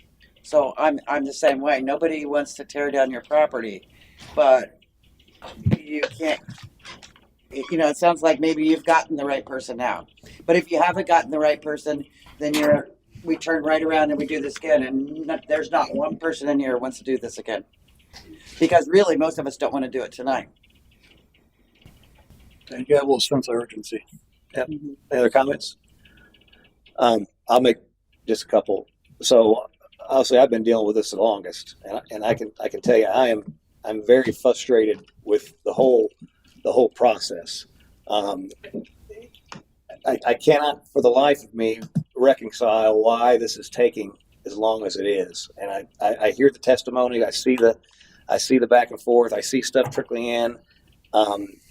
You know, I want to impress upon both staff and applicant that whatever the outcome of this is, this needs to be the top priority to meet whatever time frame council decides to stay it. If it gets stays, it's gone on way too long. And again, I don't understand. Is there animosity out there? I don't know, but we need to put all that aside, and we need to work through this process, and we need to work through the correct process. And I think in the past there's been process issues. If I go all the way back to the original when we originally came to council, so I'm inclined as well to be up on the stay. I don't know if I'm in total agreement with the time frame. You know, we've already granted 30 days, and it's been somewhat of a debacle. But I'm not necessarily opposed to 45 days, but it needs to be done in 45 days. And I can tell you, my patience is extremely thin on this. And again, I don't want to tear anybody's house down either. But I don't want to be, and I'm not saying it's the case, but I don't want to be strung along with empty promises either. And I get the feeling from staff that there's a lot of effort being put into this, and they're not getting what they're asking for in a timely manner. I can see based on the evidence that some things go right up to the deadline. And so, you know, and I'll just give the example of where it was 30 days, and I believe it was 29 or day 30 is when we got the initial thing in. So that's kind of where I am. I'll call a roll call vote. Mayor Hoover, what is your vote? Aye. Vice Mayor Mayer, what is your vote? Nay. Councilman Robert Hubbard, what is your vote? Aye. Councilwoman Lisa Burke, what is your vote? Aye. Councilwoman Christine Sullivan, what is your vote? Aye. That motion carries. Thank you. Anything else to wrap that up? Okay. I will send a letter out to everybody so they know the time. Just one question. No. Well, you asked on the side if you need to. Next, you want a break? I'm gonna go. Yeah, let's take a quick 5-minute recess. No, hey, Dr. Janelli. Chief. Recording.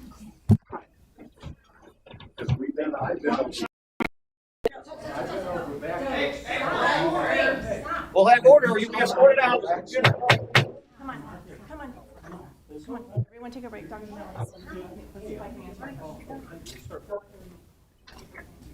What kind of crap is that?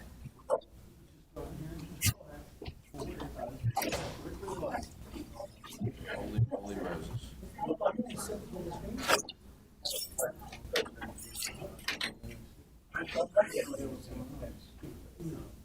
That's frustrating.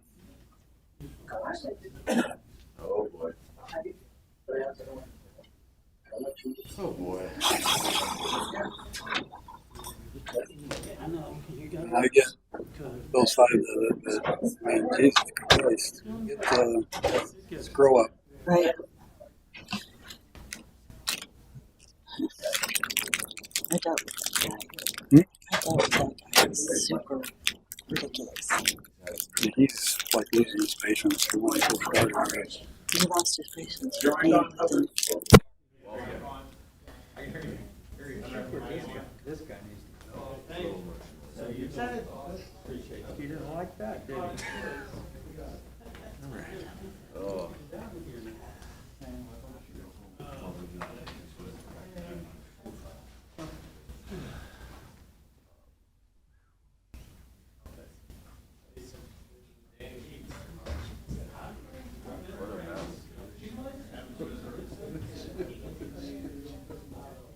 What's happening? What a shit show. How did we get here? Call me a weasel. I don't, yeah. That's, Call them like you see them. yeah, that's not, these microphones.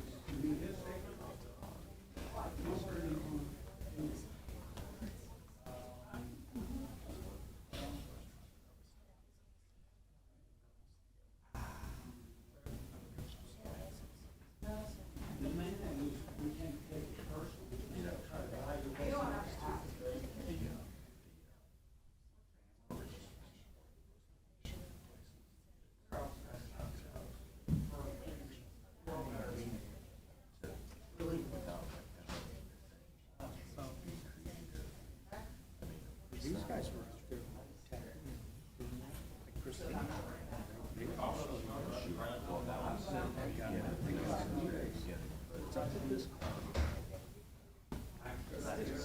Huh? That was, We're taking a few minute break. More than, maybe more than 5. Well, I'm here. Yeah, maybe more than 5. Here. Going home? Oh. On the ladies' bathroom. Dude. That takes 20 minutes. I know. To be honest with you, I drive by here. No.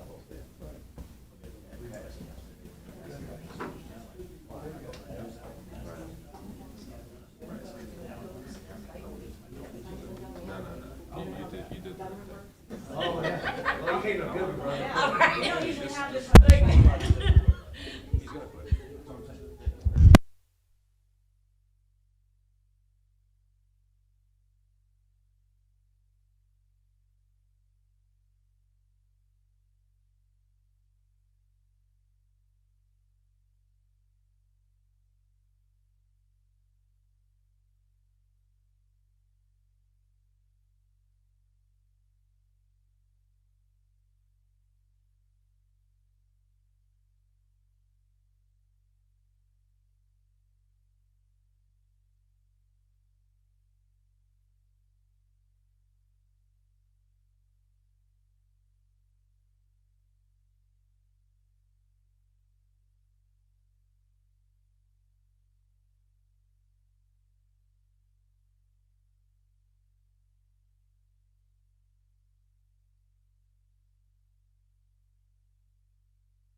Next up is item number 4, periodic review of old business items. I'll pass that to Mr. Butterfield for introduction. Yes, sir.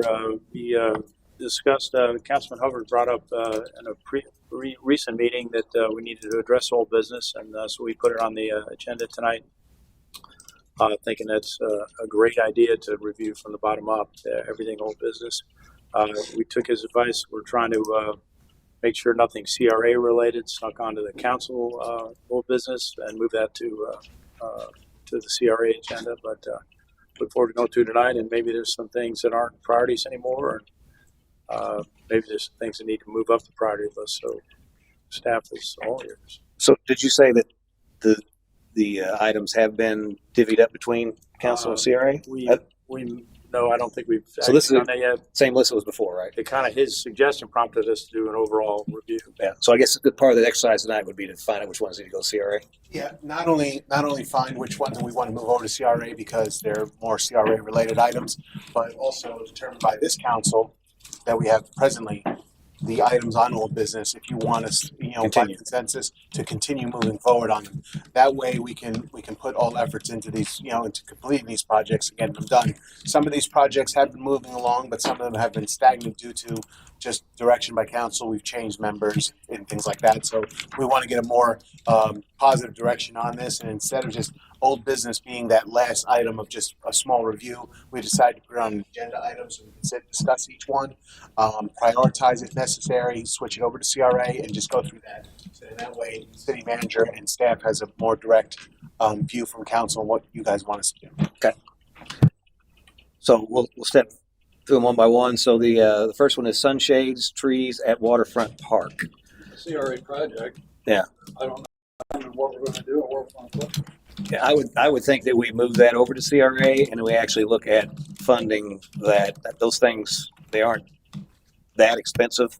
I know we've been trying to get grants and different things or whatever, but I think we should probably try to put something together relatively soon on that Waterfront Park. Do you guys agree? Or? Can I ask a question? Sure. I mean, if we're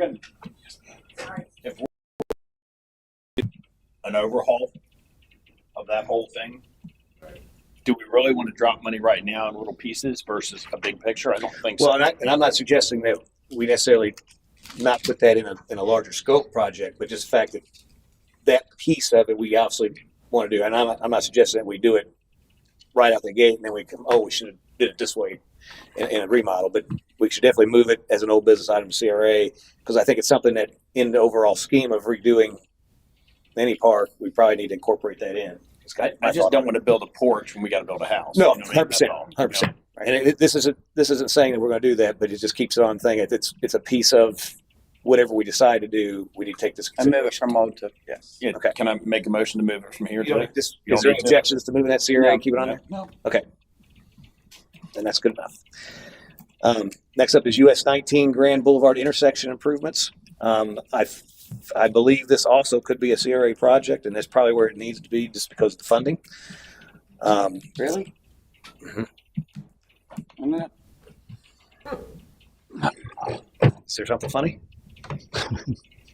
No, Isn't that we have a grant for that, aren't we? We decided. So just give you all a little history because I know some of you weren't around then. So originally, this we were going to go to the MPO to help fund it, and the MPO timeline it takes a few years to get that in the pipeline. They were willing to help with that, but the city council decided to fund it ourselves because what was our cost, Sal, roughly? The estimated cost for the construction for this project? I guess we probably have an actual new number now, right? I want to say in the realm of 300,000. Yeah, that was about Bear with me. 400,000.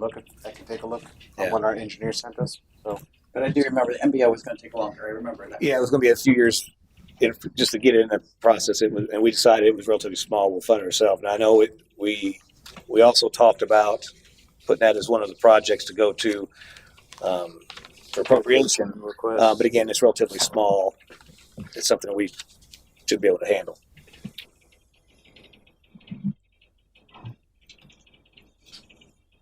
While Sal's looking at that, I did have questions on where we're at as far as an update on this too, because it was kind of going back and forth with FDOT and that's been resolved, my understanding, and I thought we were just waiting on the final approval, and it would be going to bid, so I'd like to know where we're at on that as well. Talking about the golf cart crossing, correct? Right. Yes, it's an enhancement to Grand Boulevard, and it would accommodate golf carts. I mean, it's a vital piece right now. Many people can't cross over legally unless they have tags. They should be able to. Go ahead, Sal. Our engineer has it estimated just shy of 300,000 for construction. It's 288 was their projected for the Grand Boulevard project. Okay. So where are we at with that whole process? The drainage permit part of the stormwater drainage part of the permit has been signed off by the city manager. That has gone back, and we're still waiting for final approval from FDOT.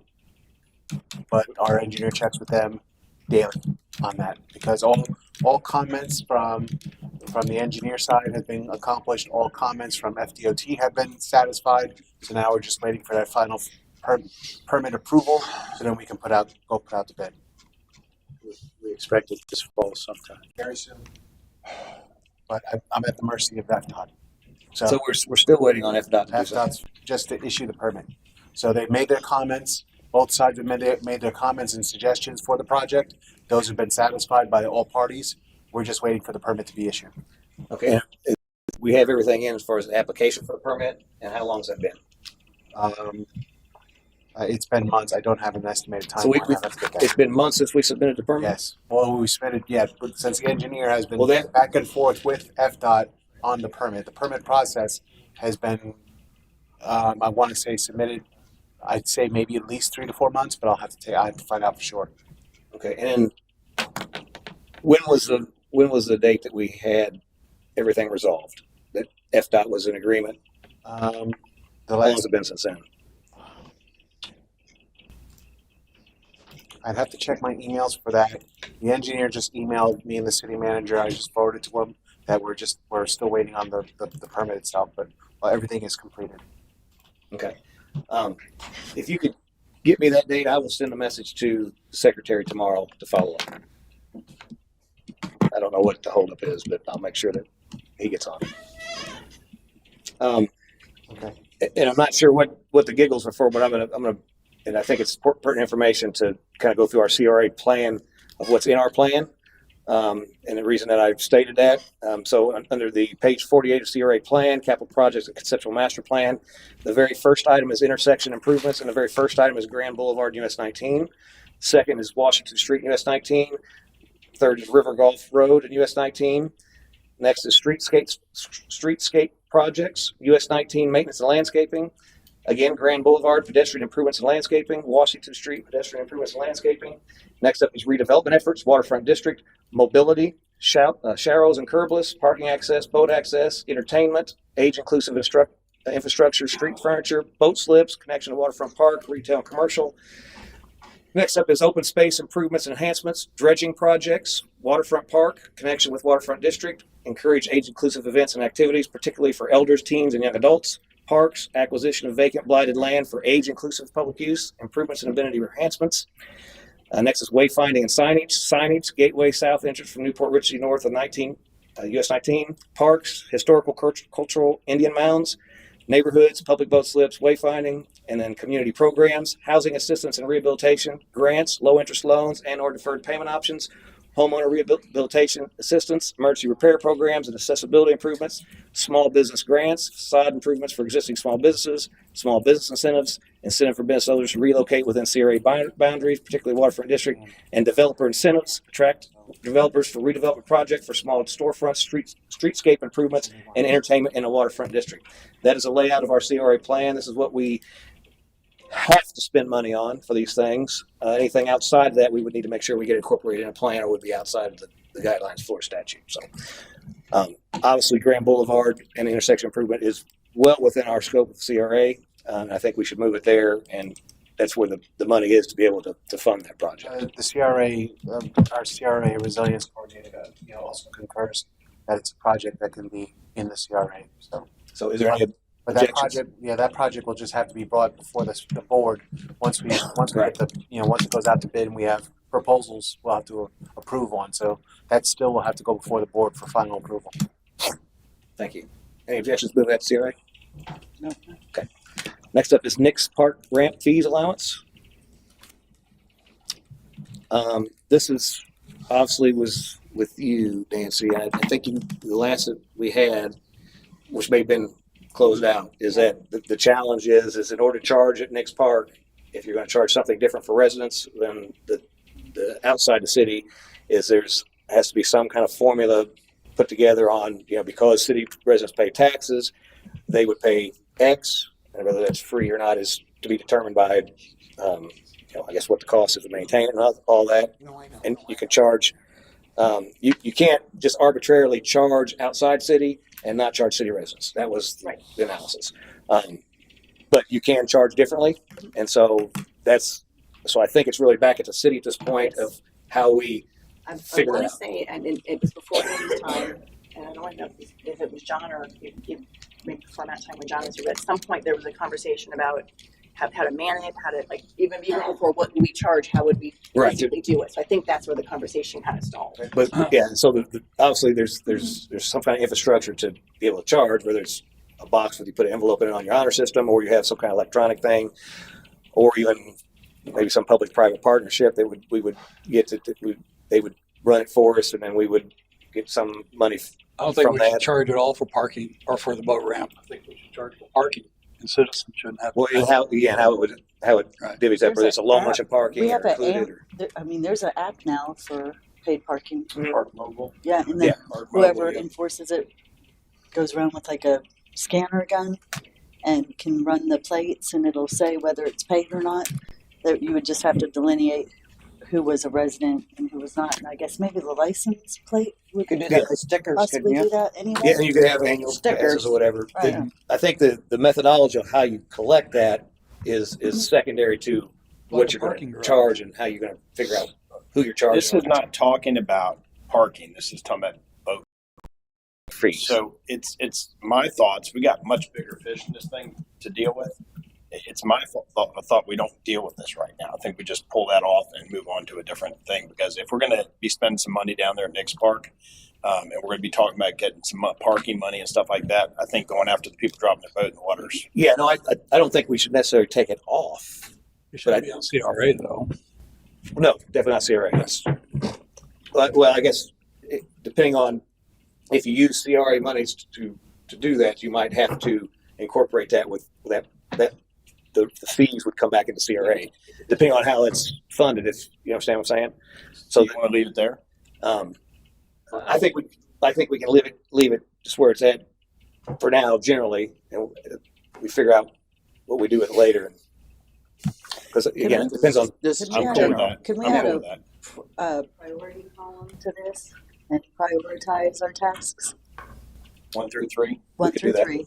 That's what I suggested the other day. 3s 1 are through like 3. Okay, eventually we'll get Right, to it. 1s are exactly. like we need that done yesterday. Sure. Yep. Just to add a column. Would it be better to divvy these up? Prioritize so we see the. Sure. Yeah. So I think that's a great call out. So why don't we continue down this to get them separated into their buckets, Okay, and we'll come back and prioritize them within those. Yes, sir. If I may, anything park related, we would love to wait before we act. Sure. The park, the overall comprehensive park plan. Park master plan. Park master plan, thank you, is completed. So anyway, it might affect our prioritization. Sure. Yeah. Because those should wait for a comprehensive plan. Okay. So we're going to leave Nick's Park ramp fees allowance on here for now, and the general side. Any objections? Okay, moving on to 5219 Miller Bayou Drive, across from Olsner Park. This is the property that we're going to do the community garden with, I believe, right? And Yes. I think CAC is actively trying to get some help with that. Well, I've reached out to engineers to do a design to do the design work for this, but I was never given direction by our former city manager. And with my discussions with the current city manager, this is once again a project that has been sitting here for a while. If we just need to decide to move forward, the green space was, it's now counted as a green space, just like the property we talked about earlier today. But this one has been designated as a green space. It's directly across from Olsner Park. And there was a lot of talks about just doing, a natural walkway, a community garden, having some Florida-friendly landscaping placed in there, and just making it basically an extension of Oldsmere Park. But I'm just basically waiting for a go-ahead or set it aside. And once again, we could prioritize this project. It's just one of those dormant projects that have been sitting here for quite some time that, staff just needs direction on to move forward with. I think this moves over to CRA as well with the same theme as the parks. Kind of what I'm thinking. Yes. Yeah. Okay. And like I said, I'm cool with spending some money over there to make it look pretty and put a walkway and a little bench or something to sit on, so by consensus, let's move that to CRA as well. Next is the utility lead and copper study. Looks like utility staff continued field analysis, compiling information for FRWA and FDEP assistance. All reports have been submitted to FDP for compliance and are awaiting further direction from the state. Where are we at with that? So on my conversations with Daryl is that we have submitted everything to FDEP to be currently complying with lead and copper. It's an ongoing issue with the state that they still want to address, but as of right now, we're caught up with it. They haven't asked us to do any further digging or further analysis than the reporting that we've already provided. So once again, it's one of these. This is a type of thing of old business that will basically be on there forever, because I personally feel that in one form or another, we're always going to be analyzing lead and copper in one form or another. And this is all part of the replacement of the water, the mains. Well, with the water mains, and actually, this affects the services that go from the water main to the person's home. That's what the lead and copper study was about, because there's a lot of homes out there that are so old that they either have copper lines or lead lines. They're not PVC. So that's what the study's for. The study's not about our main lines. It's about the services that actually go from the main to the home, to the residents. So what this analysis was basically us spot digging several meter areas in all areas of the city, doing a percentage of that at that time of what FDEP wanted us to do.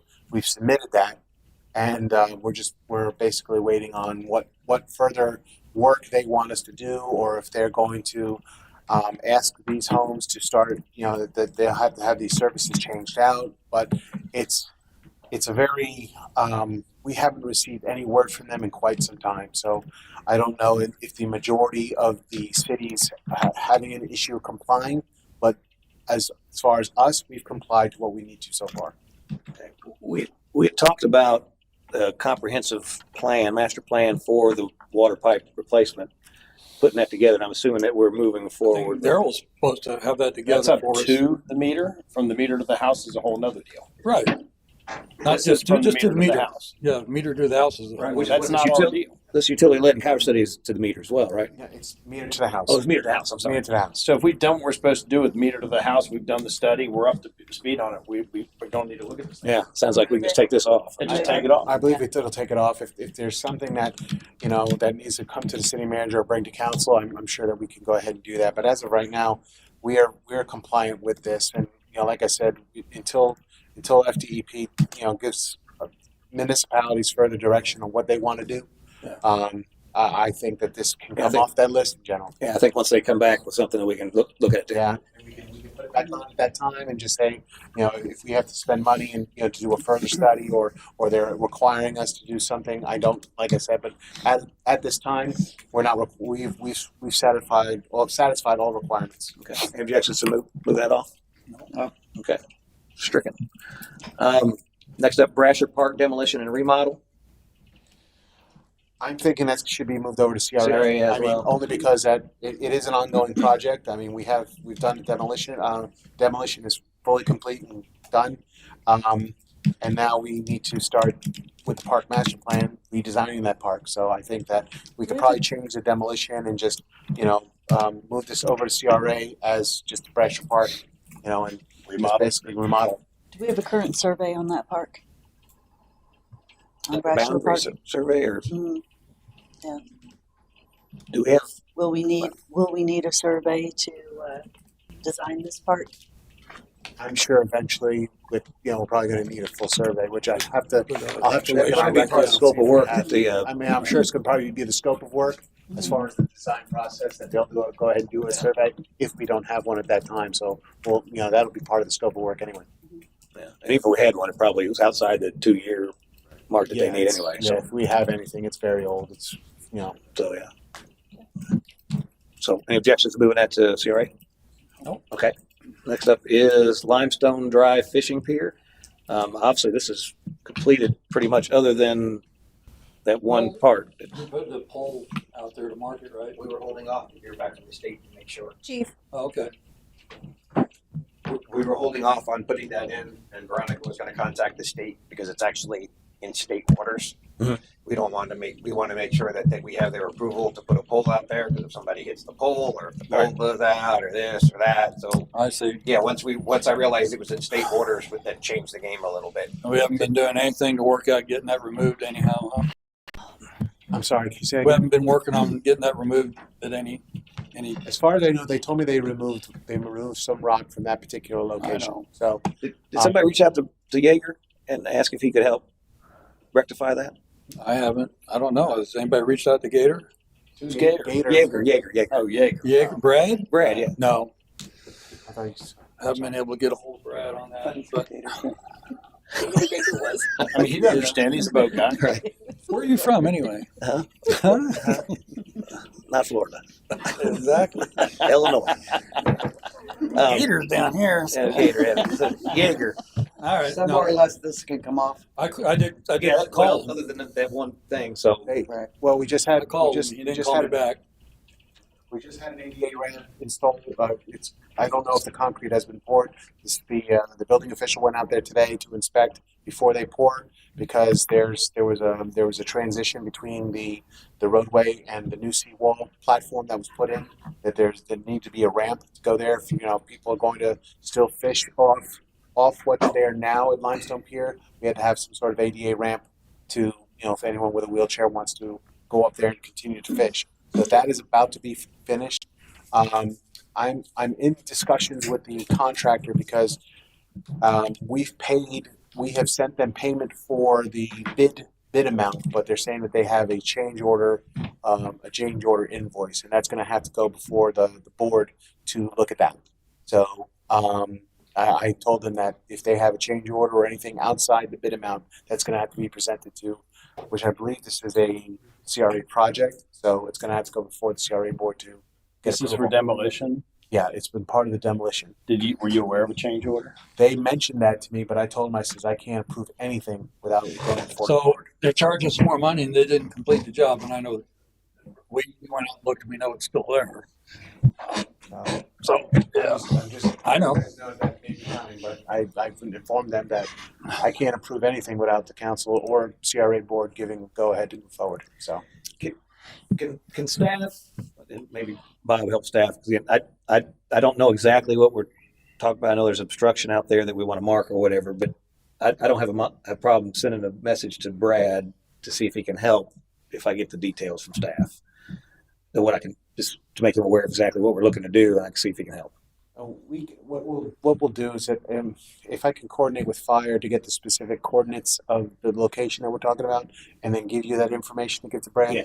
That way we can confirm that it's in, that it's state waters, and then that way he can do that. So if we can coordinate to get like just some sort of GPS coordinates of that location in that area, and then we can give it to him to reach out and see. Yeah, I'll see if I can get some help on that. Okay. We'll get an email to you. Okay, but as far as It may take a couple of days. sure, just let me know. And he's actually going to be here for because of the appropriation proclamation we're going to do. November 12th. November 12th is a tentative date. We're waiting on Hooper to confirm, but that he might be here at that point. Council will be Wednesday the 12th, because the 11th, our normal Right. one is Veterans Day holidays. Okay, but Yeager was committed to that. He's We was committed waiting to on that. that. We're waiting on the other. So on the limestone fishing pier, do we want to go ahead and take that off for now, or do we I would leave it on. leave it on? Yeah, there? leave it on too. It's not completed. Okay. Yeah, I'd rather it be, if everything is written off, completed, Okay. signed, sealed, and done. So, Okay. But the good thing is that we're in the 90%. And of course, it doesn't go on CRA. Well, we used CRA to do that, didn't we? Or no, we used ARPA. I believe There was some more, but yeah. Yeah. It was Okay. ARPA for the initial demolition cost. Yes, that was set aside in ARPA. So that's why it's been on here. Okay, so we'll leave it on this side. I don't know if there's something going on out in the lobby. Everything good? Okay. Okay. Next up, city brush pickup. So we could probably change that because at first we were talking, and this is up to the council if they want to discuss this further. City brush pickup, it was just basically, are we continuing the service? Or are we not continuing the service? There's been discussions of fees in the past.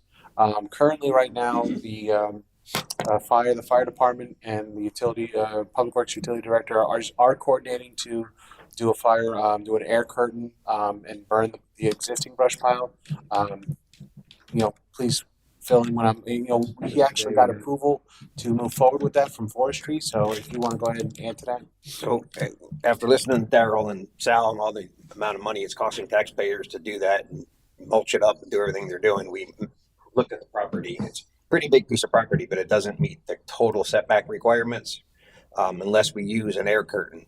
So I met with forestry today. It took us a little bit to get with him. I met with forestry today. We went out there and walked the site. He looked at it and he goes, listen, as long as you use an air curtain, and I told him I'd have a brush truck on standby because the amount of woods around that surround it. So he even looked it up on Google Earth and he goes, as long as you have a brush truck on standby here with somebody in it, and utilities has a tractor out here, a loader, the whole time it's burning, and you're using an air curtain to minimize the smoke. We identified an area to dig the pit for him to do it at. So it will save the city significant amount of money. I told him, I said, we would probably do this a quarterly thing. You know what I mean? It'd be random, but, probably on a quarterly basis so that pile doesn't get too big. We can burn it. So that's where we were at. That just all came down the pipe today, literally a couple hours before this meeting. Okay, perfect. Yeah, that sounds great. I appreciate the work on that. Isn't that what we just saw over here somewhere? Social media was up about some big fire. Oh, that was a controlled burn. That was a controlled burn in the state park. Okay. Yeah, 150 acres they were burning to try to get the underbrush. So when they do get fires, they don't get so significant. Didn't look controlled to me. So yeah. Question? Since our fire department is managing that plan and we're looking for funding for a fire department itself, can we add a fee to this? I used to think that it should be free because it was a nice service, but we did the rollback, and we're looking for funding for a fire department. So can we add a fee to this and designate it to a fire department fund? So yes, you can add fees. Mm-hmm. If you're talking about adding to the tax roll, no. Like if you have a separate fee or whatever. Right, no. The only other way we do fees, obviously, would be to attach something to a utility bill or something. I can tell you that I personally am not. I mean, this is a service that the city has always had and is very passionate about. It's a good service. It actually keeps the city clean. I agree. It's just we have to start somewhere to fund this fire department. Yeah. What I had brought up a while back was that because at the time it was getting so expensive to have somebody come out and mulch that all up or whatever, which obviously sounds like we're going to have a solution that's going to save us money to resolve that. But I wanted to look at that as part of a whole garbage initiative, and I don't think that's necessarily off the table. I think Andy was kind of looking at that too, where the city brush pickup may be incorporated into something like that someday. But I think until those conversations happen, we still need to have not like an NPR brush. No, we definitely want to copy that, but. And sir, just to clarify, there's still going to be expenses involved, and we're going to have overtime on the Sure. We have the rental of the air curtains. They're $100,000 or something to buy, right? So there's the rental of the air curtain every time you need it for a couple of days, or whatever that you may need it. The overtime from the fire department out there, and the manpower for utility staffing to be out there. So I just wanted to make sure you knew that this wasn't going to make it a freebie. It's still going to cost us money, but it's less cost. That we've already budgeted for, Yes. correct? It's in the budget.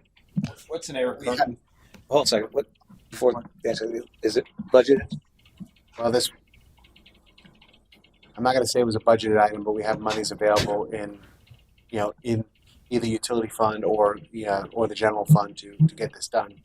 But we have to get costs to see how much we're going to do. We have operating money to do it, but I mean, it wasn't a specific budgeted item as a plan to do that.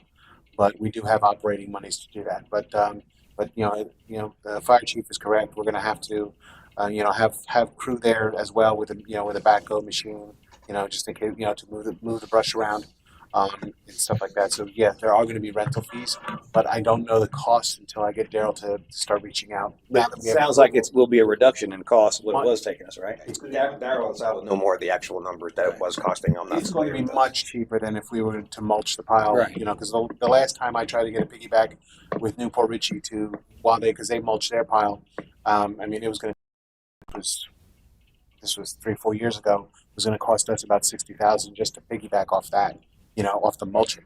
So burning is going to be much less expensive than doing that. It's not going to cost us that much money to rent an air curtain or an extra machine if we need it. So, but we'll get those costs. Where do you rent air curtains? An air curtain store. Yeah. And what an air curtain is that what it does is that it provides air into the burning pile as itself. So what you don't have is a lot of smoke. It eliminates the smoke and you get a clean burn. Right. So, It's faster, cleaner, hotter. Yeah. Right. So it forces air into the pile as it's burning, so you get less smoke. So it won't look like the other burn. Huh? It looks So like it won't look like the other burn. Right. It won't look like I've that. seen those. It looks like a torch. Yeah.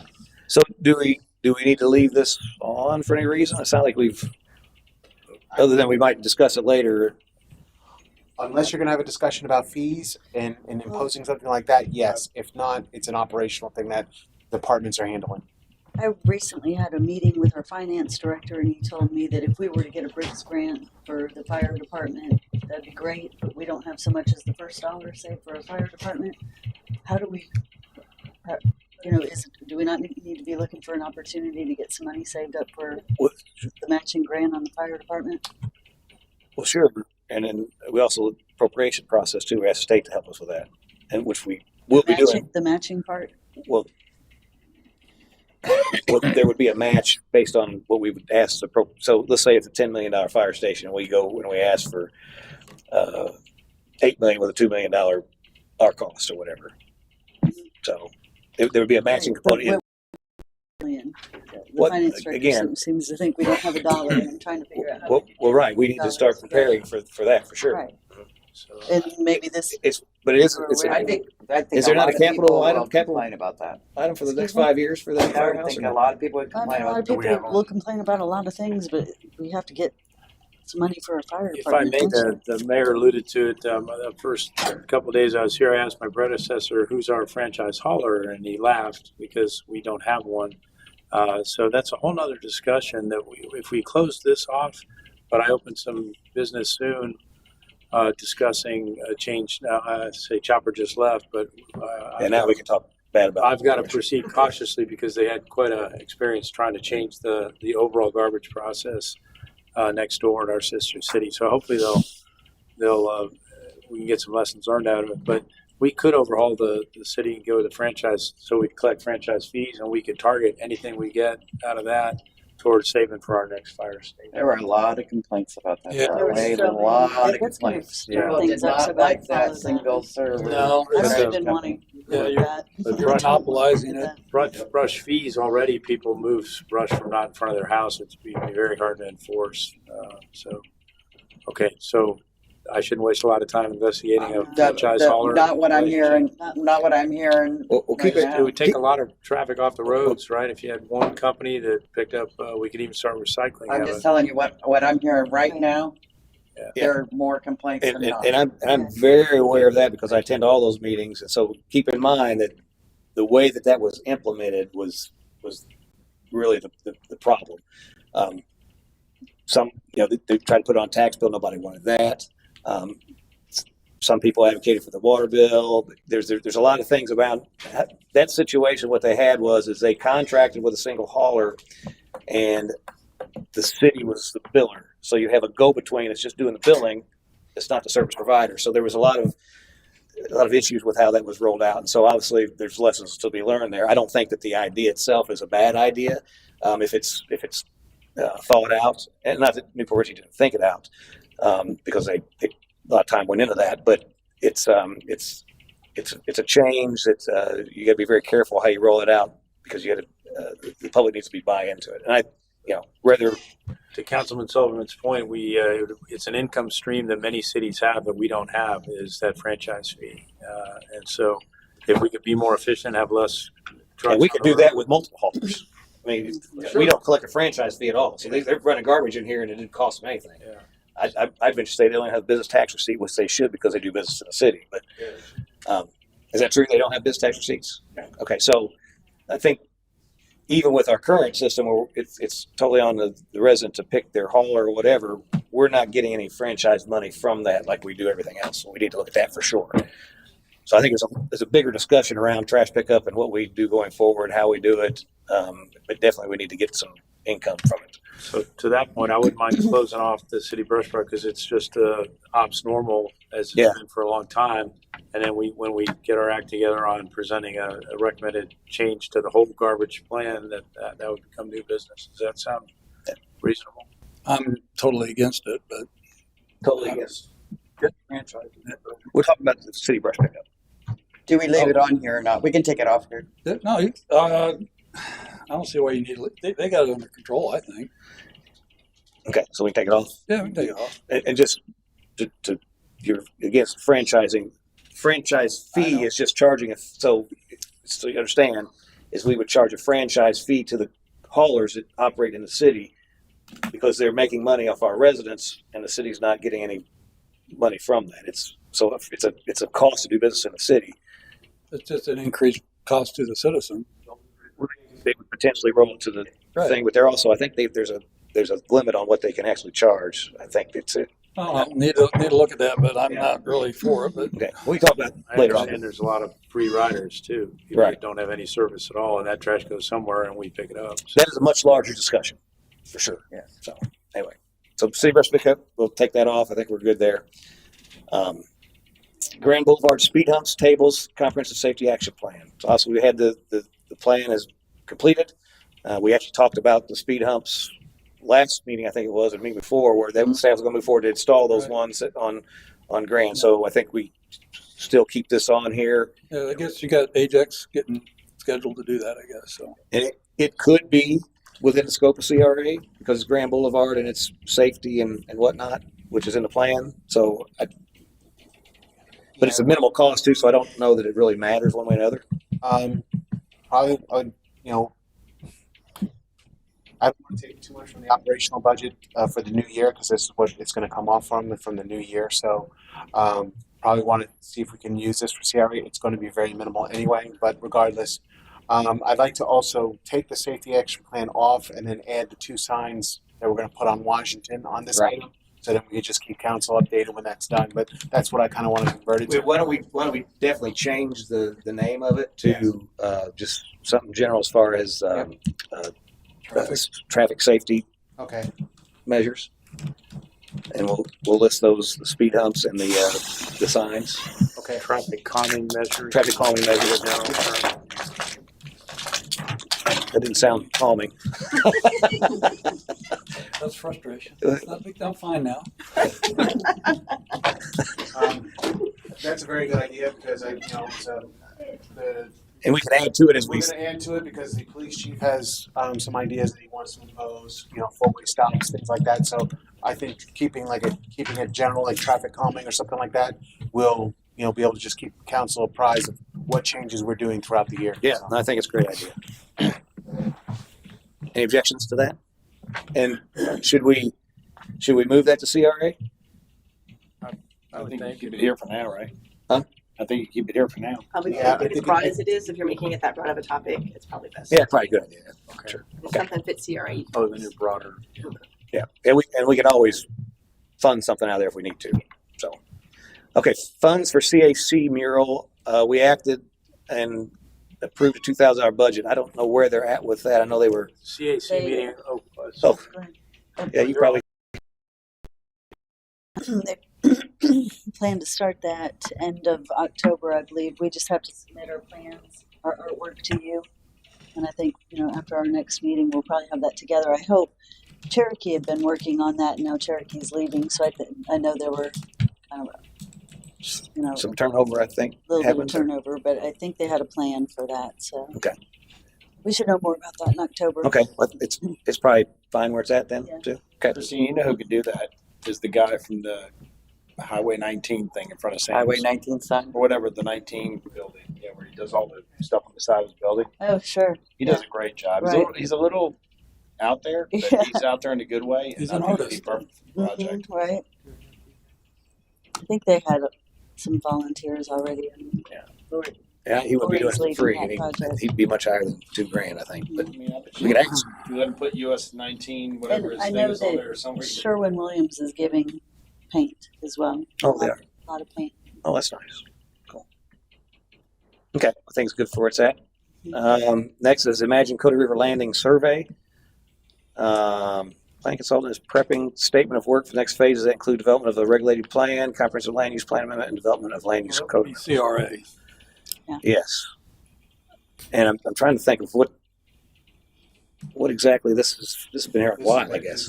This has been on here for a while. I know that we still have actions on council that we need to modify our plan unit development. I know we're still working on our comp plan. That too, yeah. Yeah, that too. So, and I wouldn't even call it the landing survey anymore because that survey has been done. It's been, it's past business. I don't know if we just want to call it just Cody River Landing Development, or just, like I said, the previous city manager was involved in this particular item, and it's been sitting there on old business for quite some time. So help me understand what this is we did and what did we survey? It was a survey to the initial survey was basically done by our planner to see what the community wanted for that particular area at the time. The Cody River Landing, like what kind of vision that they wanted to see it in. So that survey was done, and then council received that information on the survey, and they basically just are going in the direction they're going on now with the current development, and that's what we're doing. So is it gone? It's gone. I think it's Sounds like probably. gone. I think there's a couple of cleanup items that we need to do from a zoning perspective and plan perspective, but I think if the comprehensive land use plan amendments or any changes that we're going to do with the comp plan comes, any of those are going to have to come before council anyway for final approval. So I don't think that having this on here is necessary because any of those items are going to have to come to you to be approved from. And speaking of the comprehensive land use plan amendment, there was a email went back and forth about could we meet. There's still, because there's only two of us now, it's myself and the city manager, and that meets quorum. So I'm assuming we need to meet, but I don't know why we haven't. I So. believe we're waiting on the planner. for that. Tammy? Okay. Yeah, and I know that she was in talks with Veronica. She is aware that we can meet, so I think we're waiting on Tammy. Well, if we can tie up all these loose ends relatively quick, that'd be good. So and then if that's the case, we don't really need to have this on here anymore. I agree. Do we have some materials that came from this that are survey that will be beneficial? This planning consultant, were we provided with Yes. something that are, okay, so we have materials that'll benefit the city. Yeah, just reach out to Ashley. She can get on that too. Okay. As a matter of fact, it might even be, if you know the meeting day, you can go back and probably get the agenda pack that was on there as well. Next up, water plant rehabilitation. Definitely needs to stay on. We're still ongoing. Everything is going well. We've just recently received the floor plans, a rough site plan / floor plan. They're going to go to 3D model soon. The city manager is still coordinating with attorneys to acquire the properties necessary for the construction of the plant.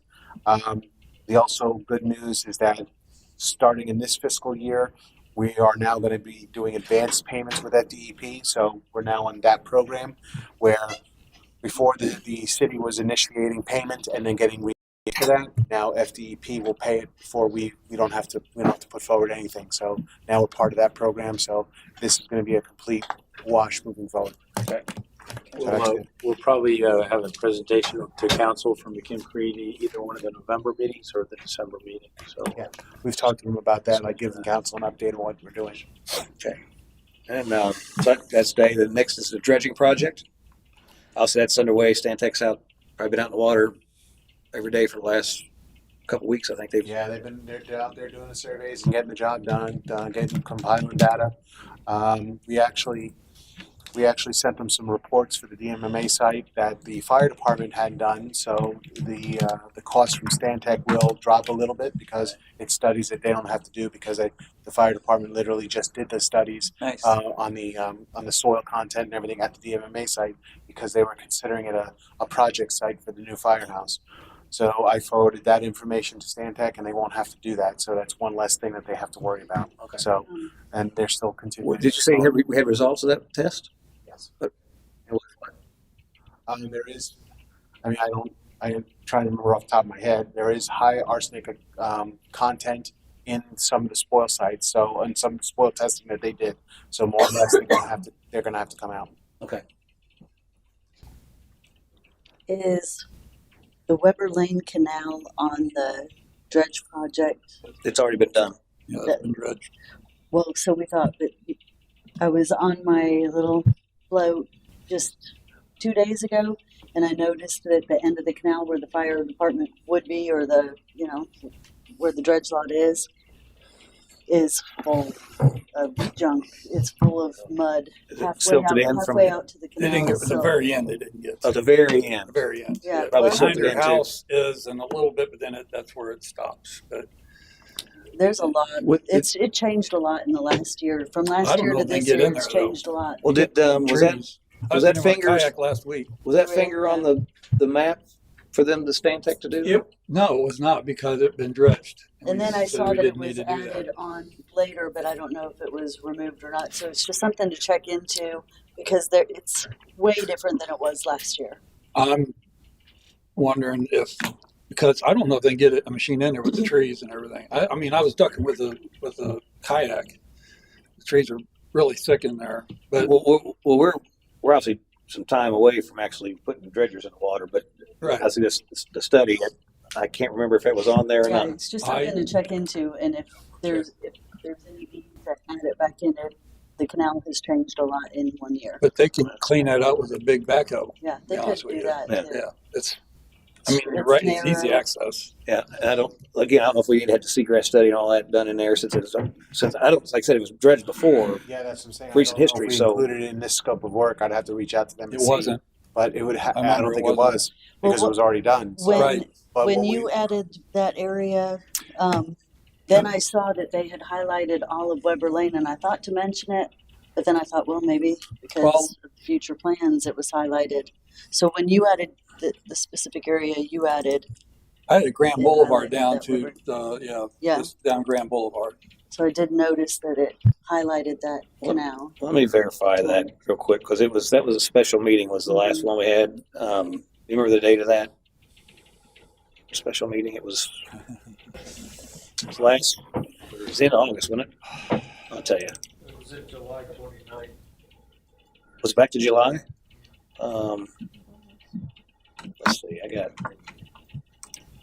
these in order.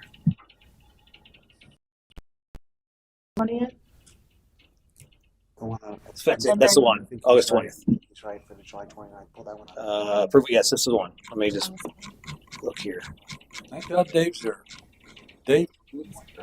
Special meeting. Then there was a special meeting on July 30th. Yeah, that's the one that had the complete maps. And that, I believe that's all in there. Yes, it's all in there. I thought it did look like it Yeah, was. I'd be happy to share just to show That's you. going to be tricky. Ashley, my co-host.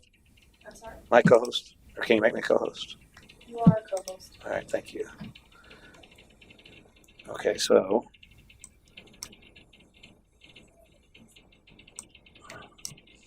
We can look at what tree growth we can get rid of.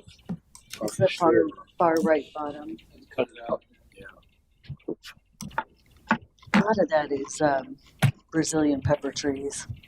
yeah, so if you look, so this is the scope of work for Stantec and Weber Lane. All that behind the dredge material is in scope. Yep, I thought so. Okay. So they're looking at it. Good. Perfect. It's in the scope. Good. I was thinking it was Yeah. because Bob wanted to extend it on around. Well, that was down Grand Boulevard. They didn't have it Right. going down Yeah. there, and it's But they bad added over it there. back in. It's all in there now. Good news is we got it. Okay. Tragedy averted. Right. Right. Sure. So we're waiting for the council room chairs.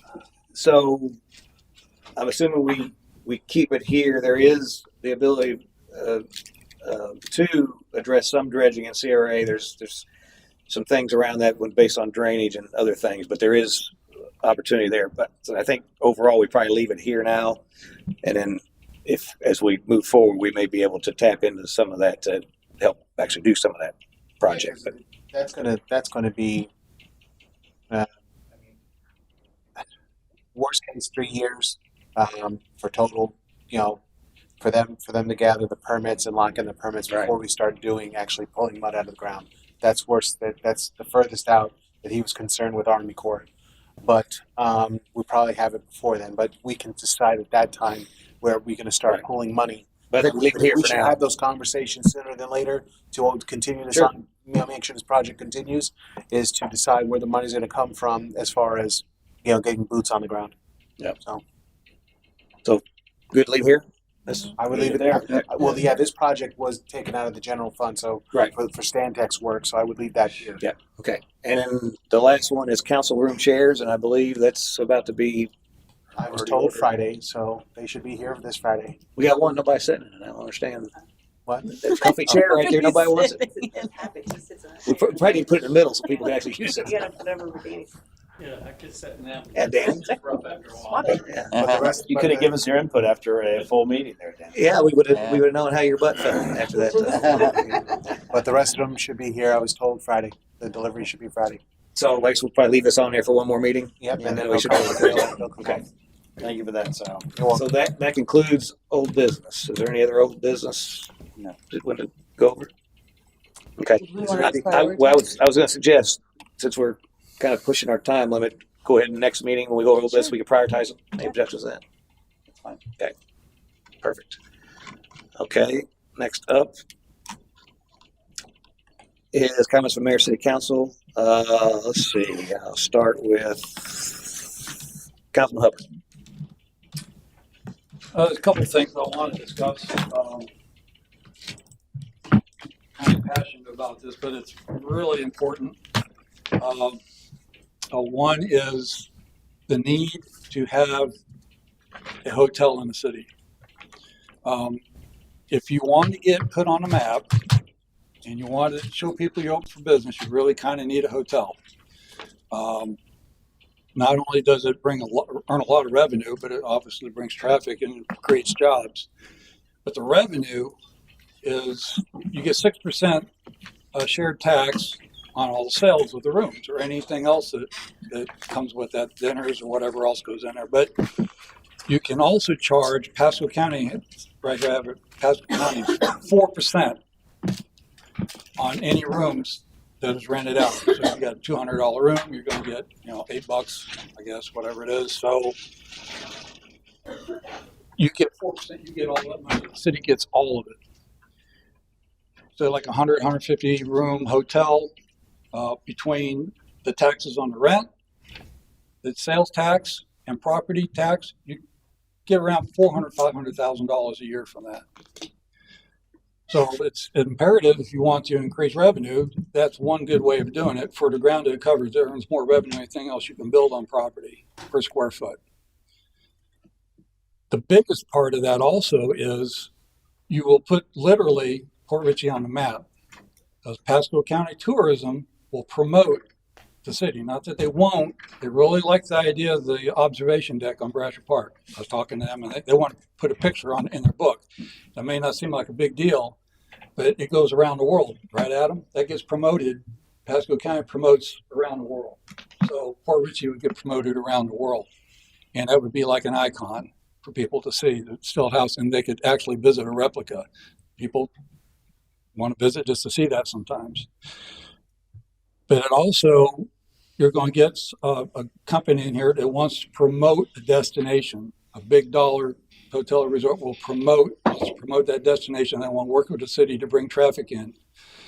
And the co-op dollars that are available from the county and the state to do that is incredible. It's not something we could afford to do by ourselves.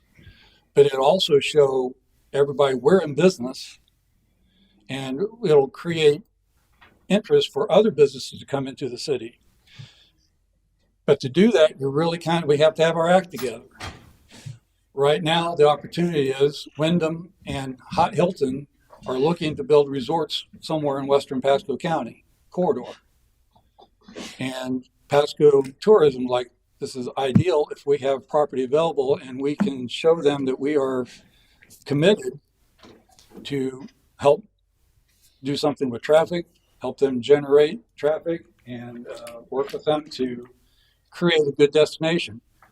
They were excited about the docks, the splash pad, especially about the observation deck. They liked about doing stuff with the pole barn on the river, the ideas that we're coming up with. They liked it, but the roads need to be clean. You have to have curbs and sidewalks. I've got ideas for that. If we present, this is what we're working on now. We're going to have these done next year, and that we want to put sidewalks and curbs and make like Treadway and all the way around to River Gulf, a 2-lane road with sidewalks and curbs with lamps like Hyde Park or like Sims Park around that corridor. It's going to spruce that up. It's going to look clean. It needs to be cleaned up. It could be a good possibility that they may be interested in putting a resort in the city. And that would be incredible if we could get them to do that. So I can have them set up a meeting with Andy and somebody sometime. Who's they? Wyndham and Hilton. And they could come and look and see what properties are available. They could see what they might want to do and see if there's something we can provide for them, make it available for them somehow. But you can generate 3 times the revenue as you would like condos or anything else you build.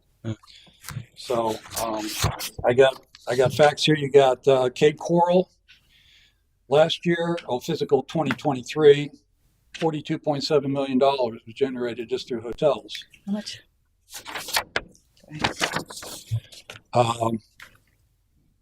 Hotels remain an economic engine in their community. Taxes in billions. 2025, $55.46 billion was generated. That's just in hotel rooms. What you suggested we bring them in to a council meeting, or? What, you don't have to bring a council meeting. I mean, basically have them first look at the city, look at our area, see if there's something they'd be interested in doing. So just invite them to kind of It'd be show something the city. set up with Andy. Yeah. Pasco Tourism set up something with Andy where it's convenient for him and you or Chris or me or somebody go with them, or, you know, just to show them around the city and explain the ideas, what we're working on doing. Like an amphitheater, splash pads, all these things that we're working on doing, and something that would be very fruitful for us and improve the property and welcome businesses down there as a parking garage. You know, I mean, you're looking 4 or 5 years, but if we start the engineering process and we know where we want to put it, that would be important to put that down there, because you're going to improve the value of all the waterfront if you provide parking. If someone wants to buy a piece of property there right now and they want to put a club in, I don't know if it's a comedy club or any kind of club, they're going to code Veronica, and Veronica's going to go, how many seats does it sit? And they say, well, it seats 100. All right, well, you need to provide parking for 60 cars, for example. Well, now it seats 40. You know, now it's not worth as much money. But if there's parking next to it, and it's on a nice curb, and they don't have to furnish parking, that property obviously is worth a lot more money for someone wanting to put a business in and build something there. So this should be talked about. I'm just bringing it up now. You need to think about this. And I've got a lot of ideas. I really want to hear what everybody else here has to think about doing down there, so we have our act together. If they come in and look, it would mean a lot to the city, because it would put us on a map. It shows we're in business, and business will come. Mm-hmm. Once they see that, you know, we're doing something up here, you're going to have businesses wanting to come in here, and they're going to want to invest into the city, and it'll make things happen a lot faster. So next steps, you want to bring this, have reach out to Andy to set up a time to come in? Yeah, I can give Andy Adam's phone number if you want to call him, or I have him call you. Sure. And Adam's with the Adam is director of Pasco County Tourism. Oh, Pasco County, true. And he can explain to you the benefits. I mean, it's like I said, it's 3 times the earning of income than anything else you can put on there. Not to mention the job creation, the traffic flow, and promotion of the area. Well, one thing I would suggest too is reach out to Pasco Economic Development Council. They have an entity about bringing businesses and different things into Pasco. That might be a good resource as well. Sure. I don't know if they're hooked up with those guys or not, but with who? The Pasco Economic Development Council, I think it is. Well, they're not connected. I actually met I've got the guy's number. They go to their round table sometimes. They've been there. I took Adam to a round table last year, and they got Paradise Marketing, which is a worldwide marketing company. And like I said, they've got people around the world promoting Pasco County. Saddlebrook, a lot of people that, like Wesley Chapel, a lot of that growth has come from the sports complex, Saddlebrook, and other hotels and motels that they've been building out there. And it generates enormous amount of revenue. And they've just been wanting to know, they really want to, and the businesses in Pasco really want to promote the west coast of Florida. But we don't have a great history. And they've been waiting for us to get our act together. I'd like to show them that we do. Because if we can get something like that out here, it turns everything around. It makes life easier for us, a lot easier for us. And you talked about raising, maybe put a penny per dollar in meals served out there. That would help too, as far as just paying for infrastructure out there. So there's a lot of things. If we could put that together, I'd be happy to talk to Andy about some of the things. And then maybe next meeting, bring an agenda that we can discuss maybe more on what we can present to them to maybe entice them to do something. Well, have Andy reach out to your contact, and I'll also give them the contact for the other entity, Pasco. And I know we talked about incentives, but if you have something that's going to generate $500,000, possibly between $200,000 and $500,000 a year in revenue, that's a good incentive to maybe help create some property for them to do something. Because Wyndham and Hilton don't have a problem with getting revenue. If they see something potential where they can make money, they're going to build it, and they're not going to ask for a whole lot of help.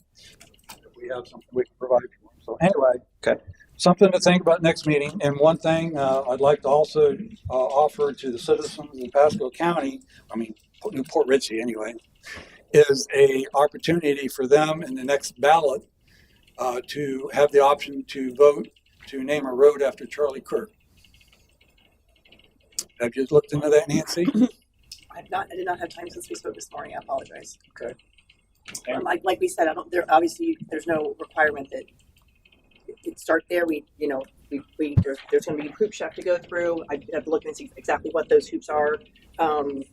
The conversation was we need to know the road down, and we figure out the road later. That kind of stuff. I just need time to look into. There's a lot of that going on, and I'm happy to thought it'd be fair just to offer. If they say no, but it gives them an opportunity to vote on it. I don't know how everybody does it, but anyway, that was my thought. That it? For tonight. Okay. Councilwoman Burke. I'm good. Vice Mayor. I wanted to comment on the Charlie Kirk situation and how I feel the local churches and houses of worship are dealing with this, because there's been a flood of folks that are seeking truth and understanding right now. And I'm all for a road being done for Charlie Kirk in our community. I'm all for that. I just, are we doing everything we can do to support the local churches who are answering these questions, who are giving people, consoling people? Because that's big. That's big. That's the biggest thing that's happened in my lifetime that I've seen. As far as the people that it's affected, and the people I got my phone's blowing up day and night. People asking me all about Jesus. So I just, are we doing everything we can do to support the local churches? I don't know. Maybe we just need to think about that and reach out to the local churches and ask if there's anything we can do to help them to deal with this. And it appears that it's not going to get less; it's going to be more. We should just think about that. So, other than that, I'm glad we got through tonight. Okay. I got Christina and me. We're probably going to just breach our 9 o'clock if I get a motion to extend the meeting. I'm all for it. And I'll make a motion to extend the meeting Okay. Is there a second? Second. Okay, motion second. Any further discussion? All in favor, signify by saying aye. Aye. Opposed? Okay, motion carries. I just want to remind everybody that I'm going to be leaving October 5th and I won't be back to the 18th. It'll be right after the 14th council meeting. I will be here for that, and then I'll Zoom the next two. What was the dates again, Bob? October 15th to November 18th. Okay, so full month based on October 15th. So it'd be 2 meetings, roughly. Okay. But you'll be on Zoom? I'll Zoom if you have an emergency meeting or anything. Yeah. I'll be Okay. available. Thank you. Councilwoman Sullivan. I have a few things. This one I discussed with Sal and Andrew yesterday or the day before, I believe, and they recommended that I bring it to your attention. That it will eventually go on CRA, on the CRA agenda. And this is our residential grants, CRA residential grants. I'm proposing that we make some changes to that program to put some of that money directly in the hands of people who need it more, like households that make under $75,000, I would think. Also, disabled people. My proposal is that they would sign an affidavit that just says we don't require that they bring us paychecks or anything like that. It's basically a trust function. We don't require that now. I know, but this will be. I'm not done. Okay. There's more to it. We would give there would be no matching grant for them, and the money would go directly to the contractor. That way, they don't have to come up with the money. I think a lot of these people in areas that are, a little lower income, they don't have the money to put out for these repairs to their homes to be reimbursed later. So we have to find a way to compensate for that. And I think doing direct payments would be a great idea. But I also think that we need to reserve more of the $100,000 for those homes, because those are the homes that more likely need that money versus the higher income housing. Those people are making their repairs anyway. So if the people that are above $75,000 have a matching 50% grant, keep all the limits the same, the 5,000 or whatever, but they would have a matching grant. So you're advocating to kind of go back to the way the program was kind of before, where you had an income test for a certain level. Right, but we're not. I'm not thinking that they should have to submit anything. More just do it like a trust system with our residents, and hopefully they would just be honest and fill out an affidavit that they are under the 75%, over 65 or whatever, 62 or whatever age we come up with, or disabled. And that way we can get money into homes that need the money, because just sending it to the houses, where they have high enough incomes to pay for things themselves, I think, we need to do more for the residents who need it. Obviously, to put an income test in place, you have to have some way to administer that income test. So you couldn't just put your honor system. Yeah, you can. You can with an affidavit. Here's my concern, and I'm jaded. Everyone lies. That's just the way I'm that's what lawyers feel. That's what we see it all the time. And many people don't, and I understand that. But my concern would be you are using taxpayer money. You're the steward of taxpayer money. You have to know where it's going and that it's going the right place. I don't think an affidavit, people, if they're going to lie, they're going to lie. And I would recommend you have. We pay the contractor directly, though, so the work. And I'm not even sure we can do that. That would, because we're not in, and you're not in privity with that contractor. I don't know that the city can pay that contractor. That would be something I'd have to look into. I think it needs to go to the person applying for it, who's attesting to what you need them to attest to, and they would have to pay that. And it was more like that, and it changed We just to the way it is now. very limiting for people of lower incomes or I agree with what you're elderly saying. people or There's just disabled reasons. people. I think we really need to dig deep and find a way to help those people get the CRA money, because those are the people that it really serves. Honestly, I think you can accomplish what you're trying to accomplish, but I think you need to have they need to be able to show that they are of the age that we're asking them to be, or whatever the criteria is. And I think the bigger thing from what I'm hearing you say, it wouldn't be that we're refunding. You could eliminate maybe them paying and then you paying them back, but the money still needs to go to them and they need to pay the contractor, if that makes sense. We'd have to put some kind of safeguard in there that. Look into that. Yeah. So what, Asking you to put $5,000 out and we'll give it back to you, but I don't have $5,000 to put out. And there might be a way to eliminate that part. Housing is sitting out there unrepaired, so I think rather than just shutting it down, we probably ought to just do some research on this. This will go into the CRA agenda for the next CRA meeting. And that's why we wanted to get the temperature of it. If there's support for the program, modifying the program, we need to lay on an extra CRA meeting because right now the next one's scheduled for December. So if you want to add one at 5:30 on the first October meeting, which is the 9th, I think. Is that? I mean, it's CRA. if we have CRA, it starts at 5:30 going forward, right? Correct. CRA meetings will start at 5:30, and then council will follow. When's our next scheduled CRA? December is the Is required required one. meeting. You can meet every time you have council meeting. It's just those quarterly ones that are required. That's probably ways out. We probably ought to do it before then, I'm thinking, right? The funding starts again in October, I believe, right? That's correct. Yeah, so the sooner we can do it. I have zero issue with opening up discussion at CRA about the program and how we can make it better, for sure. And we need to really explore all avenues of getting this done. I think it's just really important. If you look at the lower income housing, that's the blighted housing. Mhm. You know, it's not these, really big homes and stuff. Any objections to having a CRA grant discussion? On residential only or commercial as well, or just residential? I was just thinking residential right okay. now. So. Okay. I wanted to thank Public Works for their efforts to clean up the city dredge lot. They did a great job. They removed all those lighted signs, the black signs, the mildew signs. Those are all gone now. They trimmed all around it. They also straightened up the sign over at Olsner Park, and they mowed all the easements on Deidre. All of those were requested last city council meeting, and it all got done. I drove around and looked. Good. Looks good.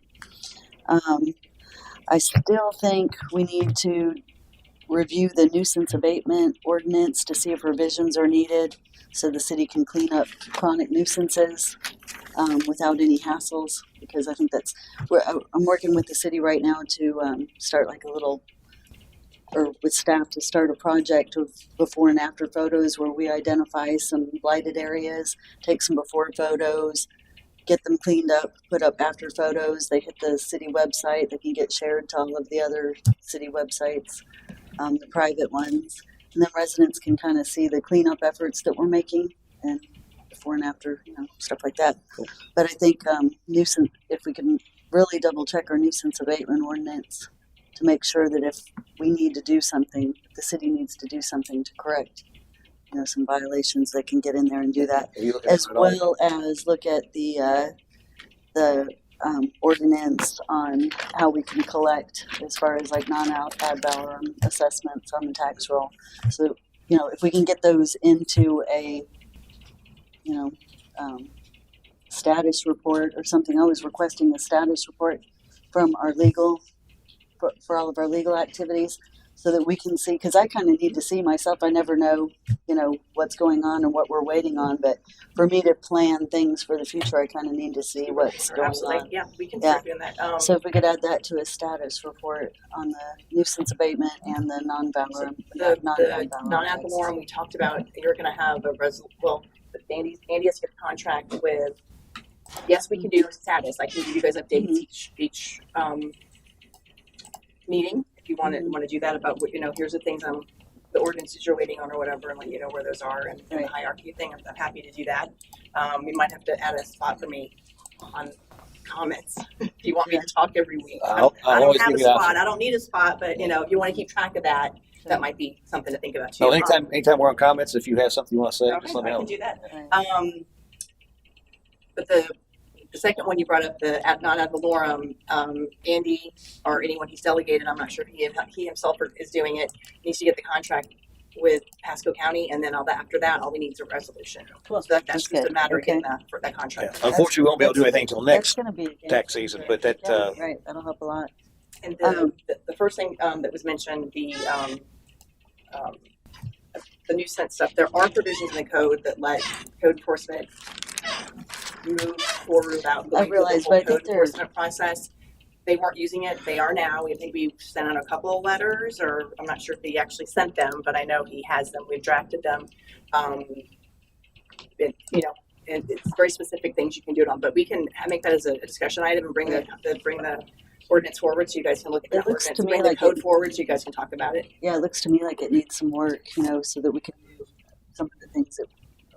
And we know specifically which things, like they can mow, they can remove inoperable vehicles. There's things they can do, but if there's things that you want to expand that to, we need to see if that things are allowed. That's that's what I'm talking about. We need to have a discussion about that because we don't want it to be so broad that the city can go in and do things that we don't necessarily want them to do, but requires a discussion. I'm happy to discuss that if you guys want to. Sure. Yeah, any objections? Finance. Oh, you got a question? I don't have an objection. I just wanted to kind of clarify the CRA thing. I looked it up. I was pretty sure you can't, but you are not allowed to. You are not allowed to use income levels as qualifying factors. The only factor you can use is whether property or project is inside the CRA boundary and aligns with the CRA plan. CRA may not target geographic area or can do geographic areas or locations, but you can't set any type of. You have to, what you do for one, you have to do for another. And the only thing you can put to it is if it does slum, or if it meets a slum and blight condition. That's it. So you can't do income level based anything when it comes to CRA money. Income based level targeting of thing, but it's sort of income test of how you can't say you can get a night because of our incomes. It says everybody could get it. It says if a CRA tries to tie grants to individual or household incomes, it could be challenged as being outside the statutory authority. So it says you can't. Everybody can get the grants. It's just whether or not they You can't have say a that matching grant. Well, you can't say that. You can't say that I got 5,000 because I make under 75. This is what this is saying, and you have to come up with 5,000 and match it because you make 100,000. That's what it's saying. You can't tie anything that we pay out of this based off of your income levels. Well, it's interesting because that was in our thing before. So obviously, broader discussion. Thanks for bringing out. We can look deeper into that and see what exactly that's pointing And out. several cities do. So I think it's just it's not it might be an age. It's accessibility for handicapped, helping people that may not have access to do that. Maybe making it easier for them to get. Nothing to do with I think income. that's something that Derek and maybe I can look into and make sure that we are all on the right page because we definitely don't want to do anything. Go check that out when we have it on the CRA agenda. We talk about it. And our attorney can look into it as well in the meantime. I made a note. Right. Another thing was, can we schedule an independent property appraisal for the bait shop properties? Because I understand that that's slowing down because the valuations are coming in low, but can we get some private appraisals on we those? need actually two appraisals, yes, ma'am. Right, can we do that? I mean, Once the lawyer clears their checklist and make sure there's no conflict of interest, then we can start negotiating an order of appraisals. okay, so it's still moving forward. It's not like it's slowly, okay. but Gotcha. I think that was basically it. Oh, and I mentioned to CAC about the painting of the Olsner sign while they have the paints next month because they're going to have all of that paint for the desperately in need of The paint. park sign? Yeah, it's like a wood sign and it's just really sun beat and everything. Can we give that to the CAC if they're willing to take it on? So how is that? It's, the park sign at Olsner.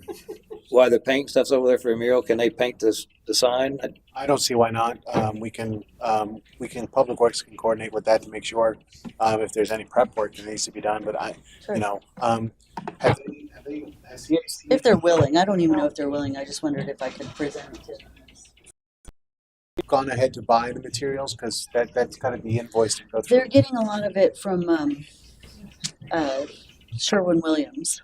Sherwin-Williams is donating a lot of paint. Yeah. So we may not need the money that counts as There will be some money to be spent, but Sherwin-Williams is covering a lot of it, I think.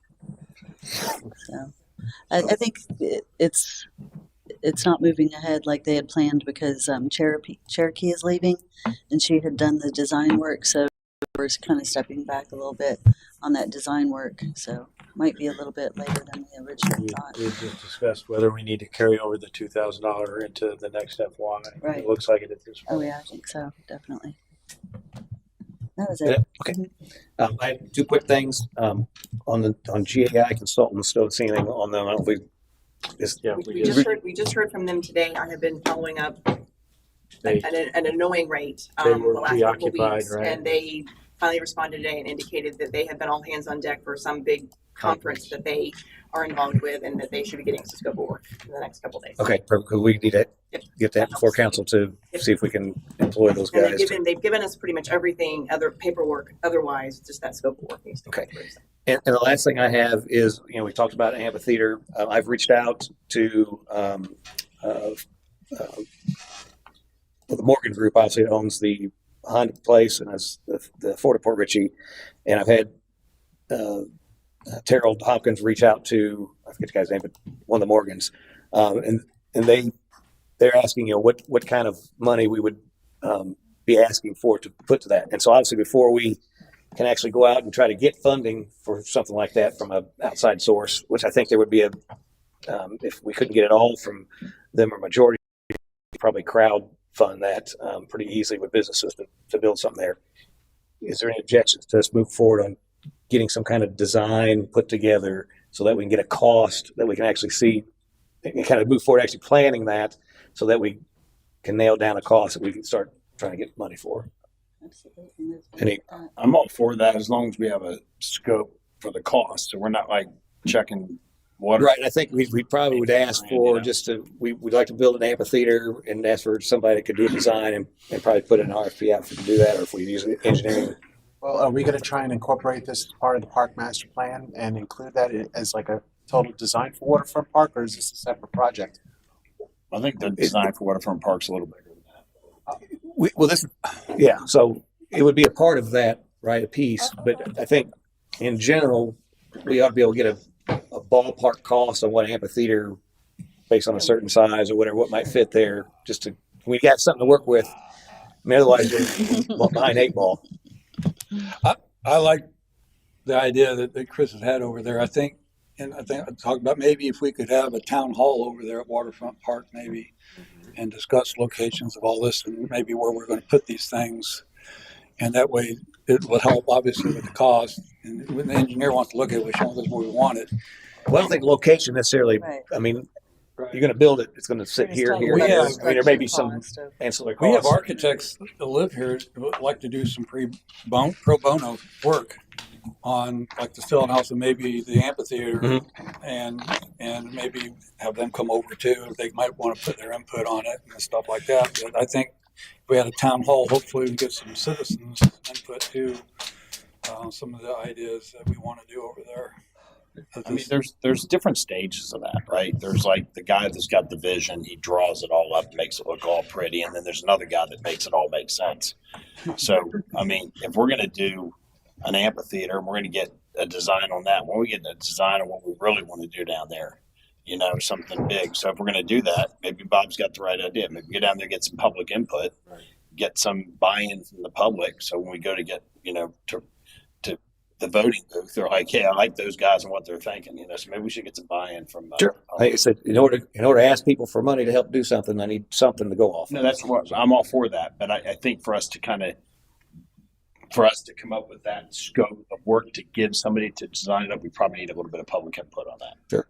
I'd like to know what we can do with those mangroves on the west side of that park. If we can, it blocks a lot of view. If there's something we can do to cut them down. Some of them aren't 6 foot, some are. So we can thin a lot of them out and we can cut some down. Yeah.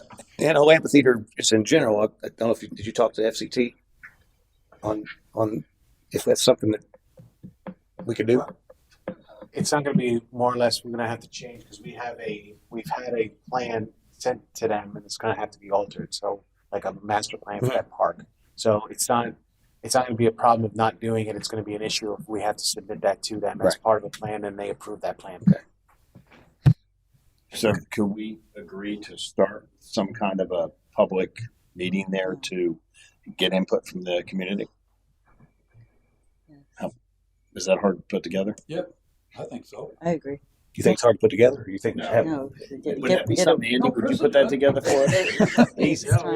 Like a town hall at Waterfront Park? You can do Yeah. stuff like that anywhere, just noticed, and everyone has to be welcome. That's the one issue you had. There was somewhere that not everyone was welcome to come. We'll open the gates That and they can sounds all like a come in and bring their dogs. wide open, right? Well, and so the CAC is designed to gather that. So why don't, if that's the route we take, why don't we go back to CAC? When's the next meeting for CAC?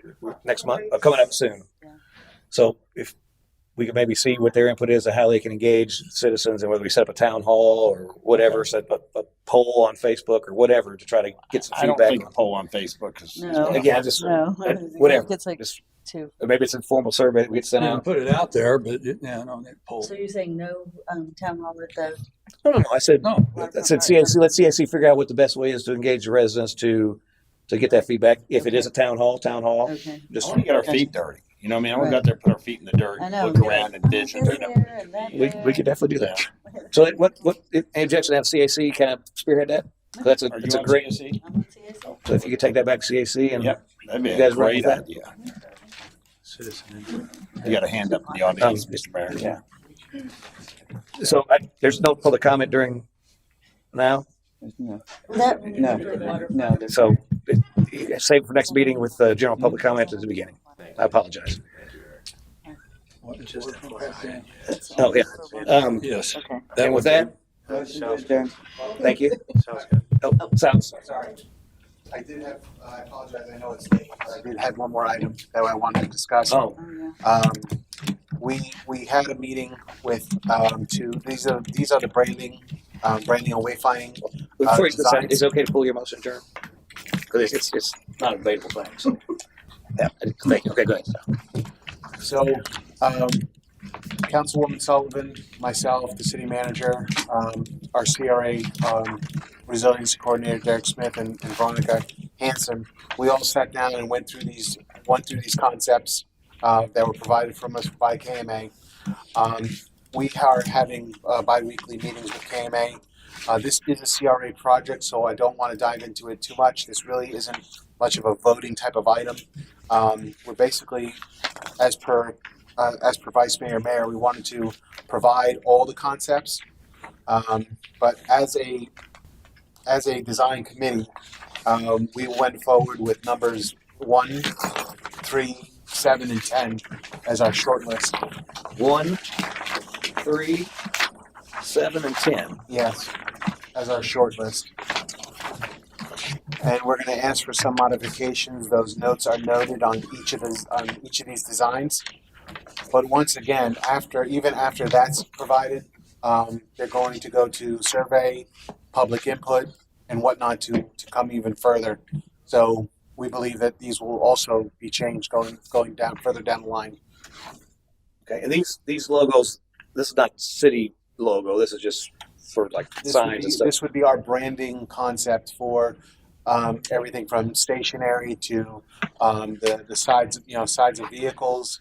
Is it replacing the city logo we have now? Yes, because this would replace the city logo. This would be on any sign work and everything going forward. Okay. Did anybody get my email today? Yes. Did you? So I feel like this is a very important thing because it's going to replace our logo.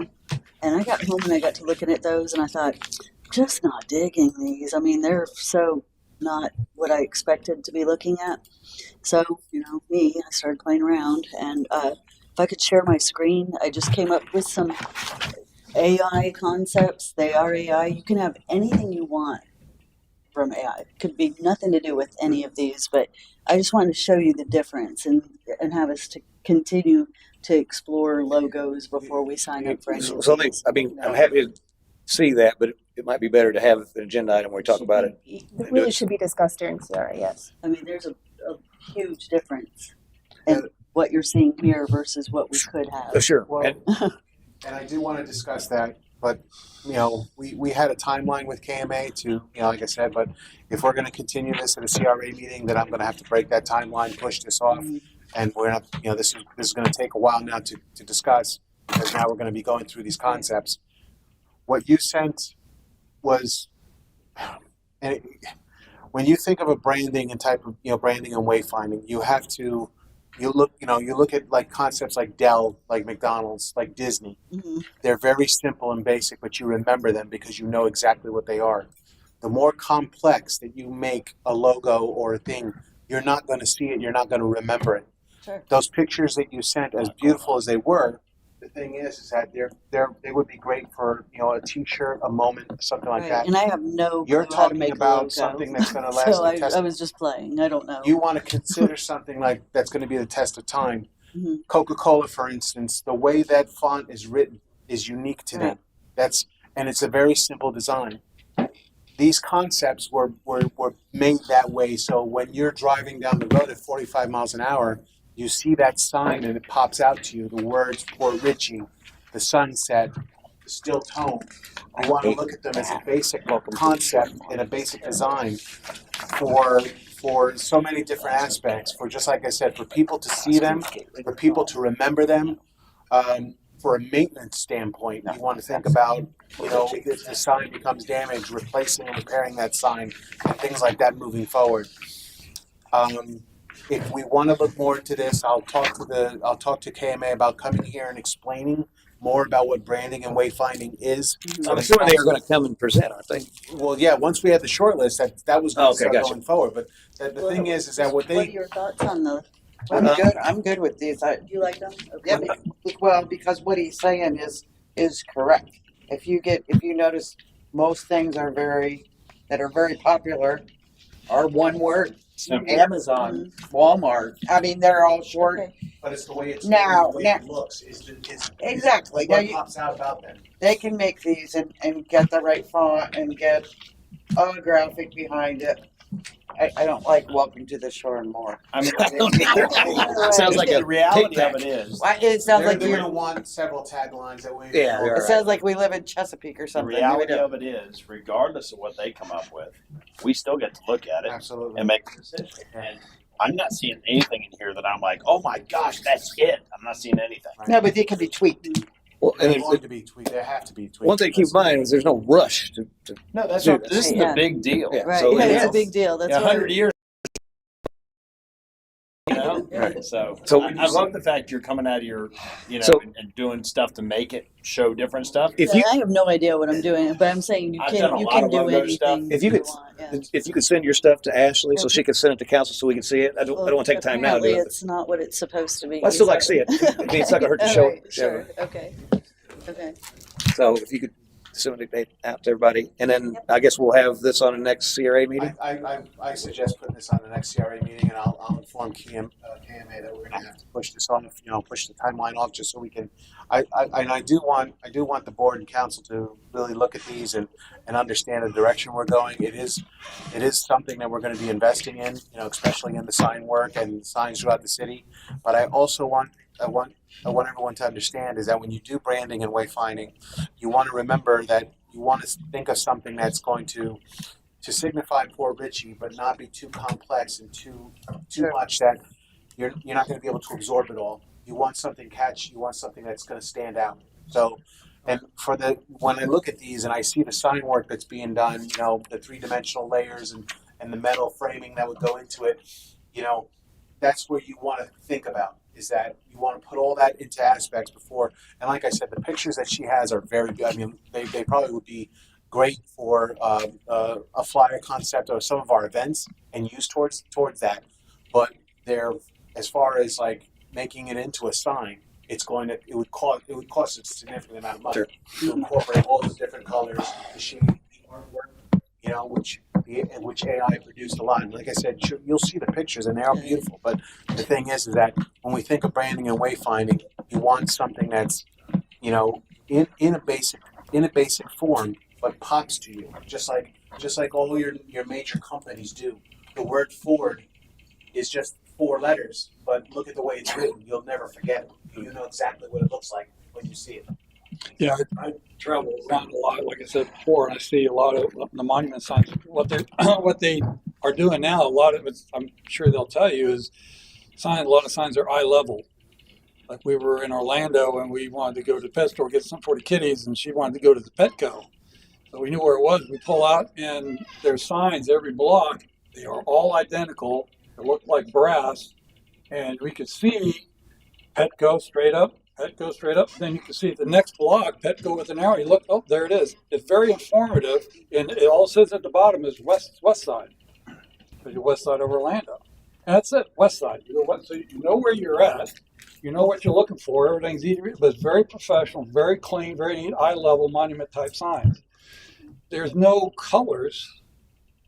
It's just clean. Right. And very, yeah. So And it could be that's- like you could have on the landings, you could have landings on all the signs. Then the rest of it could just say Port Richey or East Side or whatever, just so they know where they're at, and simple, informative stuff with arrows. Well, let's definitely have a conversation later about that. Okay. If I get a motion to adjourn. I have a motion adjourned. Second. Second. I have a motion second. All in favor, say by saying aye. Aye. Aye. Adjourn.